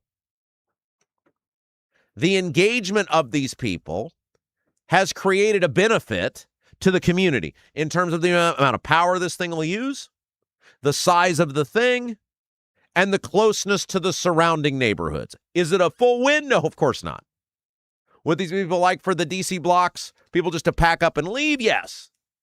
But in lieu of that happening, this may be a nice feather in the cap, a nice win. And it's an example of how engagement is sometimes hard. It's sometimes time consuming, but it ultimately, and look, you're going to lose a whole bunch of them too. That's the other thing you got to accept. When you engage with government, you have to accept you're probably going to lose more than you're going to win. I've been there. But the wins are a lot of fun. And so these people should look at this, no matter whether this thing gets approved or not, as at least some level of win because they were willing to engage. They were willing to step up. They were willing to fight back. And ultimately, they got some stuff out of it. Now, let's come to the other point of the data center, because this was in the story and I wanted to mention it. When estimating the projected economic benefits the site would bring to the surrounding area, DC Blocks said that it would lead to 35 permanent high-wage jobs. 35. Guys, this is one of the major issues with the data centers. What are the actual benefits of the data centers? With all the tax incentives, the abatements, the lack of jobs being produced, what are the benefits of most of the data centers to many of these communities? Now, there are some, like the Meta Center in Lebanon, that claim there's going to be this massive payout to the community. Again, my issue with that is, why did my money have to go to give Lebanon a massive subsidy from Meta? But with most of these data centers, they're getting tax incentives like sales tax exemptions. They're getting huge abatements. And when you factor those things in with the lack of jobs, like 35 jobs, you're talking a huge, huge area of land that is going to be painted over, even at this reduced level, scaled back project. And it's going to produce 35 jobs. That's it? What are we doing? This is the question I continue to ask, and no one from the state is willing to answer it. What are we doing? What is this all about? What is the end goal with the data centers? The jobs aren't there. They're never going to be there. Check it off the list. They're not paying sales tax, oftentimes. Check it off the list. The property tax abatements sometimes can run for decades, plural. So while they may pay some property tax, not anywhere near the full freight for a very long time. What are the taxpayers getting? That's what I want to know. And until the state lays it out, and these communities start laying it out, and they start spelling it out to people of exactly what's going down, people are going to continue to be outraged no matter whether projects get scaled down or not. They don't want the projects. There's very few people in any of these hearings on data centers that are like, yeah, sign me up for that. And it makes it very hard when you can't produce a clear, tangible benefit to get people to align with what you're trying to do. Hey, guys, you got a masonry color mismatch? Previous repair catching your eye? Not happy with the brick color in your home and ready for a total makeover? Bramwell Mackay Property Services and Consultants offer specialized masonry staining and recoloring. Whether you want to seamlessly blend repairs or completely transform your home's exterior. Want to build something new? Bramwell Mackay's 40-year master masons design and construct custom patios, sidewalks, outdoor summer kitchens, archways, entryways, and more. Bramwell Mackay, BRAMWELLMCKAY.com, BramwellMackay.com, beauty built to endure. Jason's going to join us here in just a few minutes. Speaking of beauty. Yeah. But before we do that, just a reminder, well, not a reminder, I'm going to let you know, tomorrow. So Jacob Stewart, who is the deputy opinion editor at the Star, has a column today, and I texted him and I said, I'm fascinated by this. I can't wait to see you try to explain this. And that is, he is claiming, look, just those of you who don't know, Jacob Stewart, and I like Jacob. He's a very good dude. He's a good writer. I think he's getting a little squirrely on the Greg Ballard stuff. So we may throw down on this. Jacob Stewart worked for the Senate, the Indiana Senate, before he was the deputy opinion editor for the Star. So he's a Republican. And he tends to back Republican things and Republican causes. And he really appears to have it in for Greg Ballard. And he has now written multiple columns being highly critical, not of like Ballard's record as mayor so much, but the fact that he's even trying to run as a third party, that he's even trying to form a third party, which blows my mind because I think we should be invested in as many people running for the public office that they're forced to pay for. If you're forced to have your tax dollars go to fund a public office, you should be eligible to participate in it. You should be eligible to run for it. And Jacob Stewart, I think, and I'll ask him about it later today. We'll play the interview for you tomorrow. Look, I think because he's a Republican and he's close to the Republicans, I think he likes Max Engling. I don't think he likes Diego, but I think he likes Max Engling. And I think that a lot of these Republicans view Ballard as a serious threat to the Republicans. They like Engling, and so they're going at Ballard. I don't know. I'm going to ask him later. But this article that he wrote today, and I've seen a bunch of people who normally don't speak out publicly say that they're pissed off about this. So it'll be interesting to see what his defense is. He basically says in the start, look, he's an opinion guy.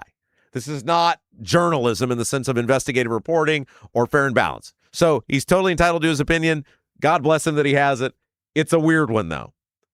He's basically saying it's too easy to form a political party in the state of Indiana, which is crazy.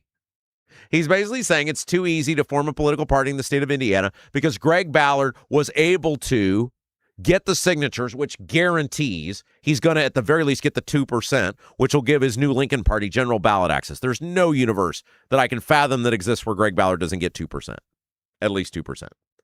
And Stewart basically is trying to say that because Ballard did it by hiring a firm to get the signatures, that it's too easy.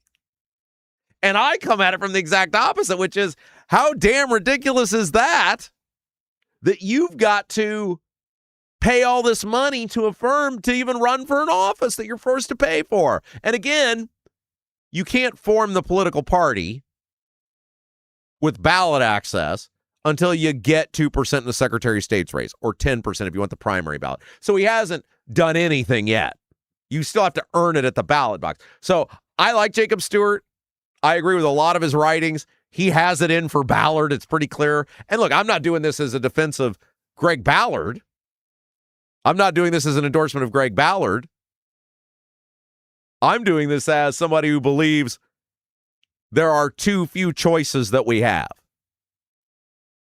And one of the reasons we get such bad governance is because of the few choices that we have. And the Republicans recognize, and the Democrats recognize, well, what are you going to do about it?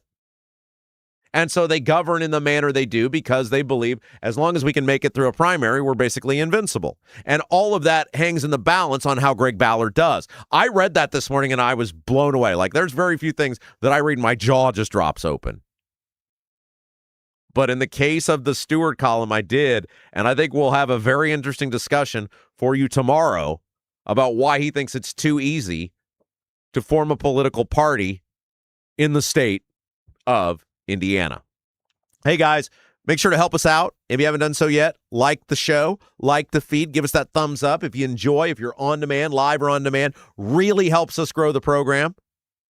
And so we appreciate you being with us each and every day as we cover Indiana news and politics and government, unlike anybody else. That's your one little part you can do for us. Hit that thumbs up. Share the feed out as well. If you got a Facebook, if you got a Twitter, let people know we are here and that they can get something different from where they get what they get everywhere else. And last but certainly not least, whatever platform you're on, subscribe to the channel. Subscribe to us on multiple platforms. Apple, Spotify, iHeart. Welcome to all of you on-demand listeners. You guys are great. YouTube, of course.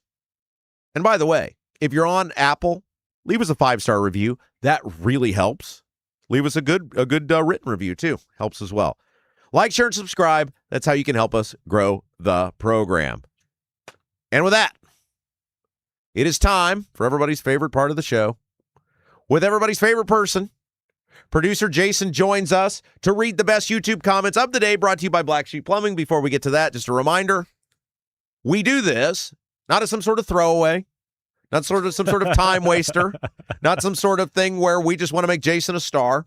It actually spurs conversation. It's my chance to hear from you, and then I respond to your comments, and sometimes you guys look at things the way I haven't. You guys give me things that I haven't thought about before. And in order to be a part of the YouTube chat, all you have to do is be a subscriber. And then you're eligible to get your chat potentially read at the end of the show. Jason, hello. Hello, Rob. How we doing? Great. All right. Well, obviously a great opportunity for me to get some airtime. That's right. So that's the way I look at the chat. Thanks to John at Black Sheep Plumbing. If your water heater, water softener, or well pump goes out, or even if your toilet stops working, you could be looking at a major expense. Don't let your next call to a plumber break the bank. Call John at Black Sheep Plumbing. Black Sheep Plumbing can do the job right at a fraction of the cost of the big guys. Owner John McKinney, he's a Hoosier lifer. He takes pride and stands behind his work. That's why all basic services and repairs with Black Sheep Plumbing come with a 2-year parts and labor guarantee, with water heaters having a 6-year parts and tank guarantee. Give John a call or text 765-315-7558, 765-315-7558. Black Sheep Plumbing. Bingo. There we go. Right on. Okay. So we get started today. MLM Warriors, first one in the chat today. Oh? There we go. Good morning, everyone. National Sugar Cookie Day. Oh. National Sugar Cookie Day. Do you have a favorite cookie? I don't know. I like the homemade chocolate chip. Okay. You know, I like them thin and crispy. Okay. I don't like doughy. You might as well eat a piece of cake. Okay. That's the way I look at it. All right. All right. Kevin Branham, good morning, Rob and Jason. I don't think Iran are the only ones who want Trump gone. That's what Kevin Branham says. Trump says Iran wants him gone. That's right. 3 attempts and no success so far. You're 0 for 3. Let's hope they continue 0 for. Knock on wood. Yep. Drummer J99. Good morning, all. Listen to the podcast every day. My vote is to stay 9 to noon. That allows me to listen during the second half of my workday. Noon to 3, I would just have to listen the next morning. We put out the floater there. People prefer either 9 to noon, or should we change it noon to 3 if the possibility arises down the road? And drummer J99 says, no, Okay, All right. very good. The Old Man 68. Happy Thursday, everyone. Let's follow up yesterday's scorcher of a show with another one from Rob and producer Jason. I think you did a fine job. Who was first, by the way, today? MLM Warriors. Okay, all right. Yeah. Yep, National Sugar Cookie Oh, Day. they were first. That was All right, first. very good, Yep, very yep. Debbie Holcomb, good morning, beautiful people of the chat. Good morning, Debbie and Michael. Hope you're all doing well there. Rusted Bolt Garage, I'm going to state again how much more I love Rob Solo. Oh, thank you. With guest on here than when he was with that radio station we will not name, he says. I love me Solo, too. Yeah, it does pretty good. That's why I just sit back and let you do all the work, and I just walk the halls. Look, it's like, you mix it up a little bit. We have guests that come on. We're going to have 2 guests on tomorrow. Mm-hmm. That gives you enough variety. Mm-hmm. And then you don't have to ask anybody else for their opinion. All right. Let's see. Here we go. MLM Warriors, 60 more days until Labor Day. So we're working until Labor Day. That means we got 60 more days until we get a 3-day weekend. We may have to build a new holiday in there somewhere coming up here. All right, MLM Warriors. Thanksgiving is 140 more days. Oh! There we go. Just must be studying the calendar today. Let's see. Sue Seifert. At MLM. Let us enjoy summer before bringing up the shortness of it. And, okay, so the days just fly by for me. It does. It seems like it's just, it's incredible. Getting up at 6 o'clock every morning, I'm just not used to that. It's like, is today Thursday? Is it Monday? Is it next week? I don't know. Like this week is all, it's all just jammed together because my kid's off daycare, so as soon as I get done here, I go do the dad stuff. There is no, usually there's a buffer when I get done here to when I got to do that. So you get a nap at night and then. yeah, not much of one. Right. So anyway, yeah. All right. One more day after today. Oh, there we go. One more. Oh, then she's back to letting somebody else handle the problem. Yep. All right. Not problem. Oh, yeah, problem's fun. Okay. C. Mills, good morning, all. Ready for another episode of the best mid-morning show in America. Oh, thank you. Perhaps the whole world, maybe. Some lofty expectations. Maybe over in the Soviet Union, maybe they have a better that's lofty expectations. Better mid-morning show. I'm not sure. Wow. Yeah. All right. Kenneth Egold, good morning, all. Surprised I'm up after doing 7 tow truck runs between 5 p.m. and 5 a.m. Oh, dang. You talk about the little toddler tyrant. He's got to go deal with idiots. Yeah. Adults. Yeah. All right. I'd be fascinated to interview him and find out what's the craziest person he's ever encountered. Oh, yeah, tow truck drivers, they probably got a lot of good stories. Yeah. I'd love to know that. All right. Carol, 1776, good morning, my fellow patriots. Good morning, Carol. The 06010 board, nice Curtis Painter figurine. No. MLM Warriors, that's Peyton Manning. 06010 board, if it weren't for Curtis Painter, the Colts would never have drafted Andrew Luck. Very good nostalgic That's there. True. Yeah, that's right. Curtis Painter was the loser that enabled the Colts to draft Andrew Luck because they were so bad that year, Peyton. Didn't they go with Kerry Collins first, though? I believe they did. Yeah, they paid him several million, and he played 3 games and conveniently got hurt. Yeah. So poor Curtis Painter had to come in, and they did not do well. Let's see. C. Mills, Jim Sorgi. Jim Sorgi married. Sorgi was there all those years behind Peyton, and then when we needed him, not needed him because he sucked, but conveniently he wasn't available. Sorgi married a girl I went to high school with. Oh, is that right? Yep. Oh, a couple years older than me. Yep. He probably banked sitting there on that bench. Oh, he made a lot of money. Yeah. MLM Warriors, I think the first quarterback for the Indianapolis Colts wore number 18. Was that Unitas?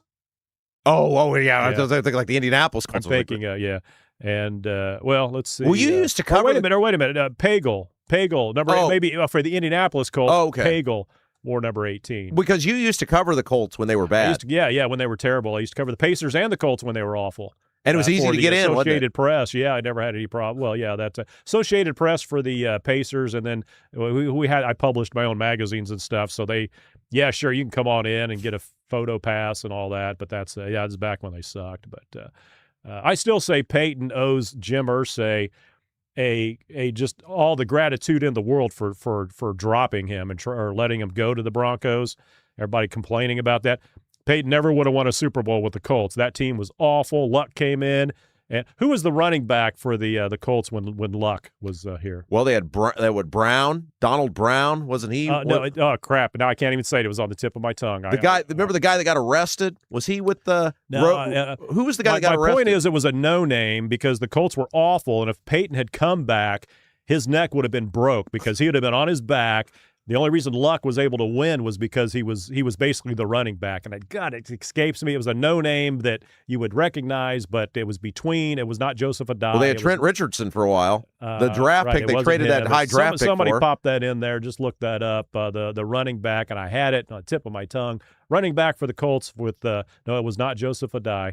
When Luck's first Dominic Rhodes was there for a while. We still had the receiver Reggie Wayne, and but Luck had the most passing yardage of any rookie, and but still he had to run for his life because we had terrible general manager, terrible head coach, rookie general manager, and rookie quarterback. What a combination! What did we have with Richardson? Rookie quarterback and a rookie head coach. Elmer Fudd. What was his name? Okay, anyway, we'll move on. That's enough sports football for today. Charles Ludy, until somebody tells me who that running back was. Charles Ludy. Good day, Robbleheads from the Poconos. They don't do hoagies in Indiana like they do way up here. Oh. He's in the Poconos with family. Okay. Larsiv. I don't know if that's Ukrainian or Russian. Larsiev. Sounds very European. 5725. All the gas tax revenue they ain't getting, are they going to try to make that up for later? I think what he was saying was all the tax revenue, tax revenue that they're losing right now, are they going to be trying to make that up later? Well, they talked about addressing the road funding next year. When they usually talk about addressing funding, it means taking more money from you. So strong possibility. The old man 68, the elimination of the gas tax is going to be the excuse they use as to why the roads are in the shape they're in. I think that's a given. Redneck Republican. I always found it funny how Braun tried to run as an outsider in 2018, yet he was the state rep. In what world is that an outsider? Well, remember, too, his brother was also a state rep, and he was running for Congress while Braun was running for Senate. Remember, his campaign, Steve, I think Steve was his name. His campaign, he was running for Congress because it was Braun, Diego, and Baird, because it was my district. And his brother was super rich, like Mike's super rich, and was spending all this money. Right. And there was some outside group that sent out an attack ad on Baird because he voted for the gas tax. And actually, I think Steve, I don't know if he was a state rep, he was in state government. But anyway, Jim Baird was in Vietnam. Right. And he lost a hand in Vietnam. He was wounded in battle and lost a hand. Okay. And they sent out this PAC that was supporting Braun, Steve Braun, sent out an attack ad on Baird for voting for the gas tax. And it was talking about the price of gas. Right. And it said you can blame Jim Baird. And it said, it was one of the gas things where it said the price of a gas. You've probably seen it before. It was unleaded, arm, regular leg, premium hand or whatever. Like you're paying an arm and a leg for gas. Oh, okay. But the guy had lost a hand in Vietnam. And everybody just crushed Steve Braun because he did and I don't think it was, whoever did it didn't think it through, and he lost the election. The same year Braun won the Senate seat. Vic Ballard, running back. Oh, there's a name from the past. Vic Ballard. That's the running back that was Andrew Luck's running back. So if that would have been Peyton Manning's running back, he'd have been killed. His back would have been broke, and he would have drifted off into obscurity with only one Super Bowl. So he should thank Jim Irsay for having leniency and trading or letting him go to the Broncos. He had was it all the same year? He had the Super Bowl, the MVP, and he had the passing record, which I don't know if that's been broken or not, the yardage record, all in the same when he went to the Broncos. Oh. That one of those years he went to the Broncos. I think they were all defense. That's how they won. But he won the MVP one of those years he was in Denver. He had an amazing year. People were like, how the hell did they let this guy go? But the Colts were a terrible team, and they only made it to the conference championship because of luck. Anyway, And everybody rips on Luck for retiring. Well, if you had your spleen busted, you'd probably not feel like playing football either. The 06010 board. Roads are constructed to fail, just like those cheap kitchen appliances that we are sold. That is correct. Got to keep those guys working is the philosophy there.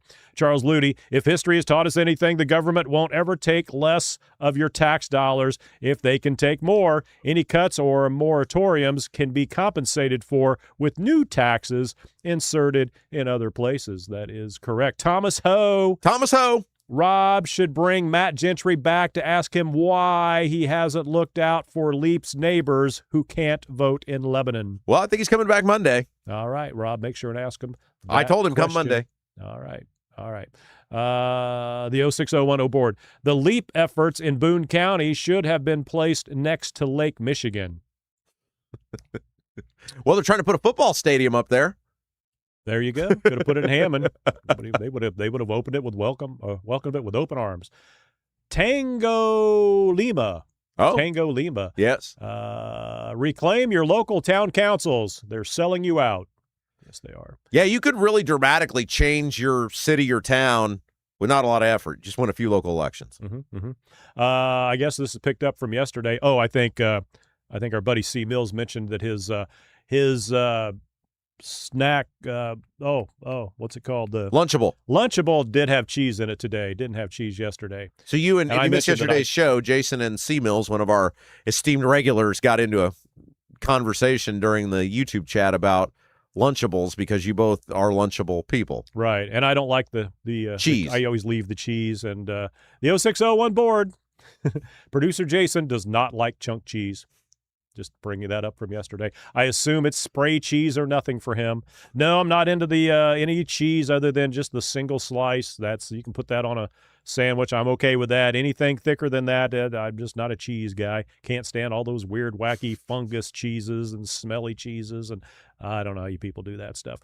Okay, Chris Mills, the 0601 board. No spray cheese for me. Laugh out loud, but Jason could donate his cheese to me. So start a collection. Up your put it in the fridge. Yeah, stuff's would probably be just as good 30 days from now as it is right now. That's why I look at cheese. Golf Tango X-ray. I get unsolicited come-ons about once a week. We could just leave it there, but we'll continue.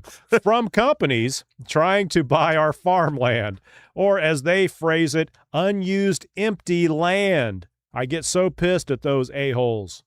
Where's he at? Calling your farmland unused empty land. Did you say where he was at? No, I'm not sure where Golf Tango X-ray is from, but that's kind of an insult. I mean, can we buy your crappy house? I mean, come on. Okay, Rob, this is from Almond Joy Tempo. Research a project before starting the project. Rob, are you new here? Well, because the whole thing was they were like, with the Leap, well, we're researching lighting and buffering and all this other stuff. And it was like, shouldn't you have done that before you approved the project or annexed the thing into the city? What's this? Donald Brown was the running back during Luck's rookie season. I don't believe so, old man. He may have been there because the other Vic Ballard was so bad, but I believe they drafted Donald Brown. He was the guy at UConn, wasn't he? Yeah, so he wasn't the starter. It was Vic Ballard, then maybe Brown popped in. Either way, they were all, I mean, who did he say that was? Donald Brown. What a career he's had. Well, he was a first-round pick. Right, and then what a career he's had. Everybody makes the Colts. The Colts make everybody a first-round pick, and then, okay. Hey, question for you. Because you were, this was before I knew you, but you were covering sports. Yes. Do you remember when the Colts drafted Edge instead of Ricky Williams? Remember that in 99? Yeah, I mean, I remember it, but I still to this day, because I remember people just being outraged over that. Right. I just wondered, because you were doing the sports show back then. Yeah, it was. Well, he was looked at as kind of a thug. Yeah, I think, and he I'm not sure had he had not a lot of experience. I mean, did he not play a lot of games? Yeah, I just was wondering if you remember that because remember Ditka traded the whole Saints whole draft to get Ricky Williams, and the Colts could have had him at 4 and didn't take him. Right, which ended up being a good move. Right. Oh, of course. So that you got to give credit to the general manager at the time, Polian, but not the one with poor Luck was there, which was Grigson. Oh, awful. Where's Grigson these days? all that success he has. All right. Thomas Ho, back to Matt Gentry. Matt Gentry was so desperate for revenue and reputation of Leap, so he didn't realize how much Leap will cost his reputation in the long run, which he has failed to take into account, hasn't he? I don't think I don't know what politician cares about. I don't think he cares. Because you're always going to have fanboys. People that just, Look, and we said this about Gentry. I disagree with him on a whole bunch of stuff. I think like this referendum for this police station is ridiculous. I think the way they've handled Leap is ridiculous. We do give him credit, though. He comes in. He seeks to come in. Mm-hmm. So, like, he sought to come in and talk about the referendum. And, I always think with Gentry, it's like, why are you surprised at anything I say? Like, right. I've known him for a long time. My opinion on these things are not changing. Referendums are never necessary. Right. Jay, Indiana, why does Gentry need a referendum if Leap was paying for so much? Well, this is going to be one of the questions. If Leap's so damn great, why don't you just wait a couple of years because of all this money and just pay for the police station that way? Or get Meta to buy you the police station? Mm-hmm, mm-hmm. The old man says, didn't Edgerrin James have a knee injury coming out of college? Is that what it was? That could have been it. He got drafted ahead of Ricky Williams. Yeah. The Colts were at 4, and they could have taken either one of them, and everybody thought they were going to take Ricky Williams, and they took Edgerrin James. Mm-hmm. C. Mills, make Matt Gentry live next to the Leap District, like right next to it, he says. Yeah, there we go. Ask him that. Where you live? Buying a house right next door? Let's see. Thomas Ho. Thomas all over the chat today. I already got a reply from John Russ. Oh, great. After I RSVP'd. Steve Green with an E. I submitted my RSVP yesterday after the show. Thomas Ho also added, this week's Statehouse happening is good. Oh, thank you. Capital G-O-O-D.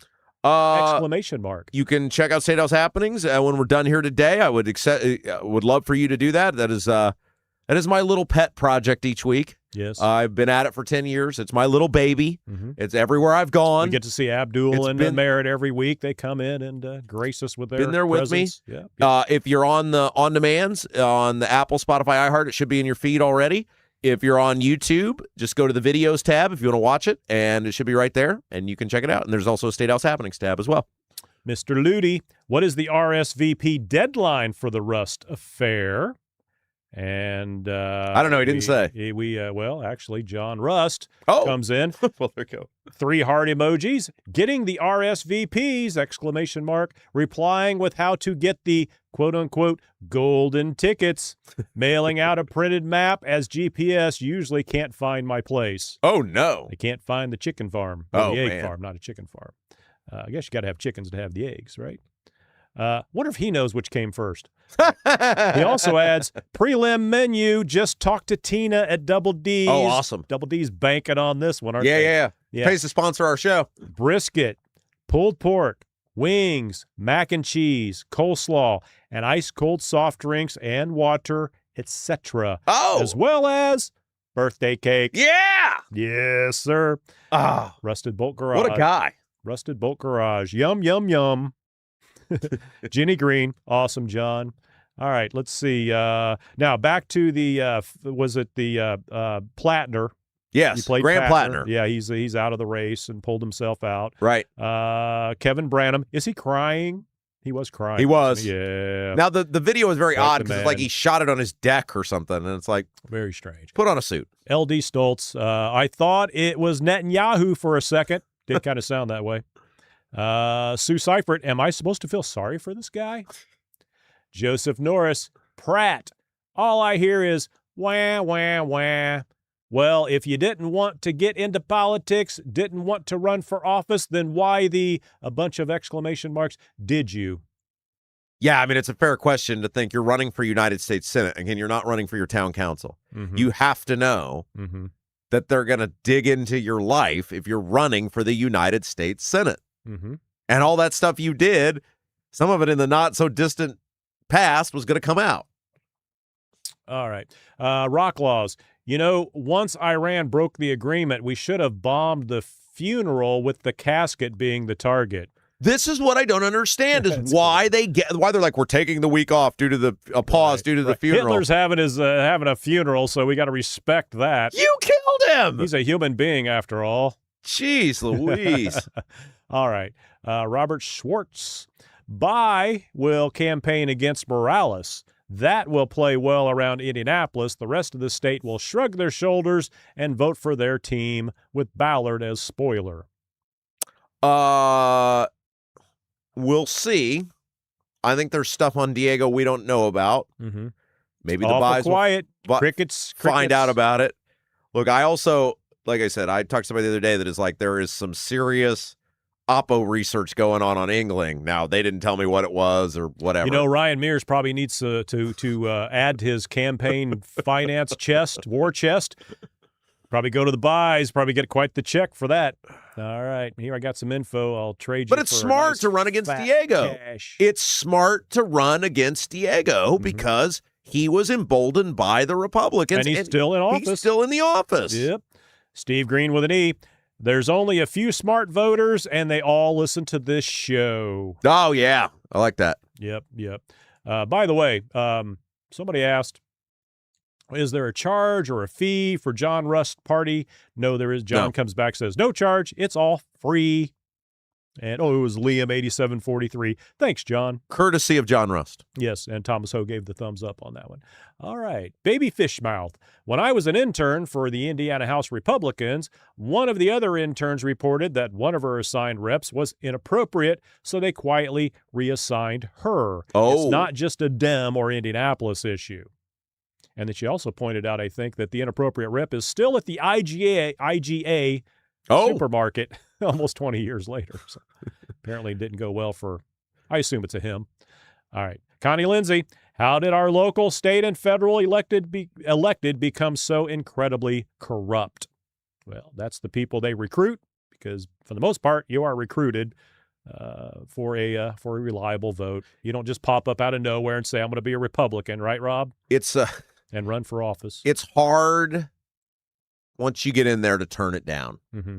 Because not only is do you have pressure, but then it's well, all these other people are doing it, and this benefit or whatever is being presented to me. Well, it's like being a made man and going up to the Don and saying, hey, I don't like the way things are going. I'm not doing what you tell me. No, that doesn't happen. It's hard. Yeah. I mean, it really is. And you got to have some very special people that are willing to stand up and fight against it. Right.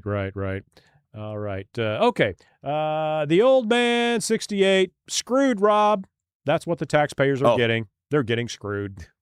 That's but they meant I was getting screwed. Yeah, well, I did. At some point, probably so. So which time? Wow. Did we still got a lot of time left, don't we? You got 10 minutes. Got 9 minutes. Oh, wow. You got 9 minutes. Let's go through some other ones here. Are you done? How did you pulled me in a little earlier than normal? I have in my head, I've got a clock. Oh, your own internal clock. And I know I know what we can do here. The top fans. Oh, what happened? Top fans. Okay, so so what Jason's referencing is there is a way that YouTube each day with its algorithm or whatever determines who is the top fans of the day. They give points based on how much you comment. I guess that's the biggest part of it is how often you comment. Right. And then they award the top fans of the day, and every so often we'll read the top 10 fans to thank each and every one of you for your participation in this award-winning program. But before we do that, let's see how many more people I can run off.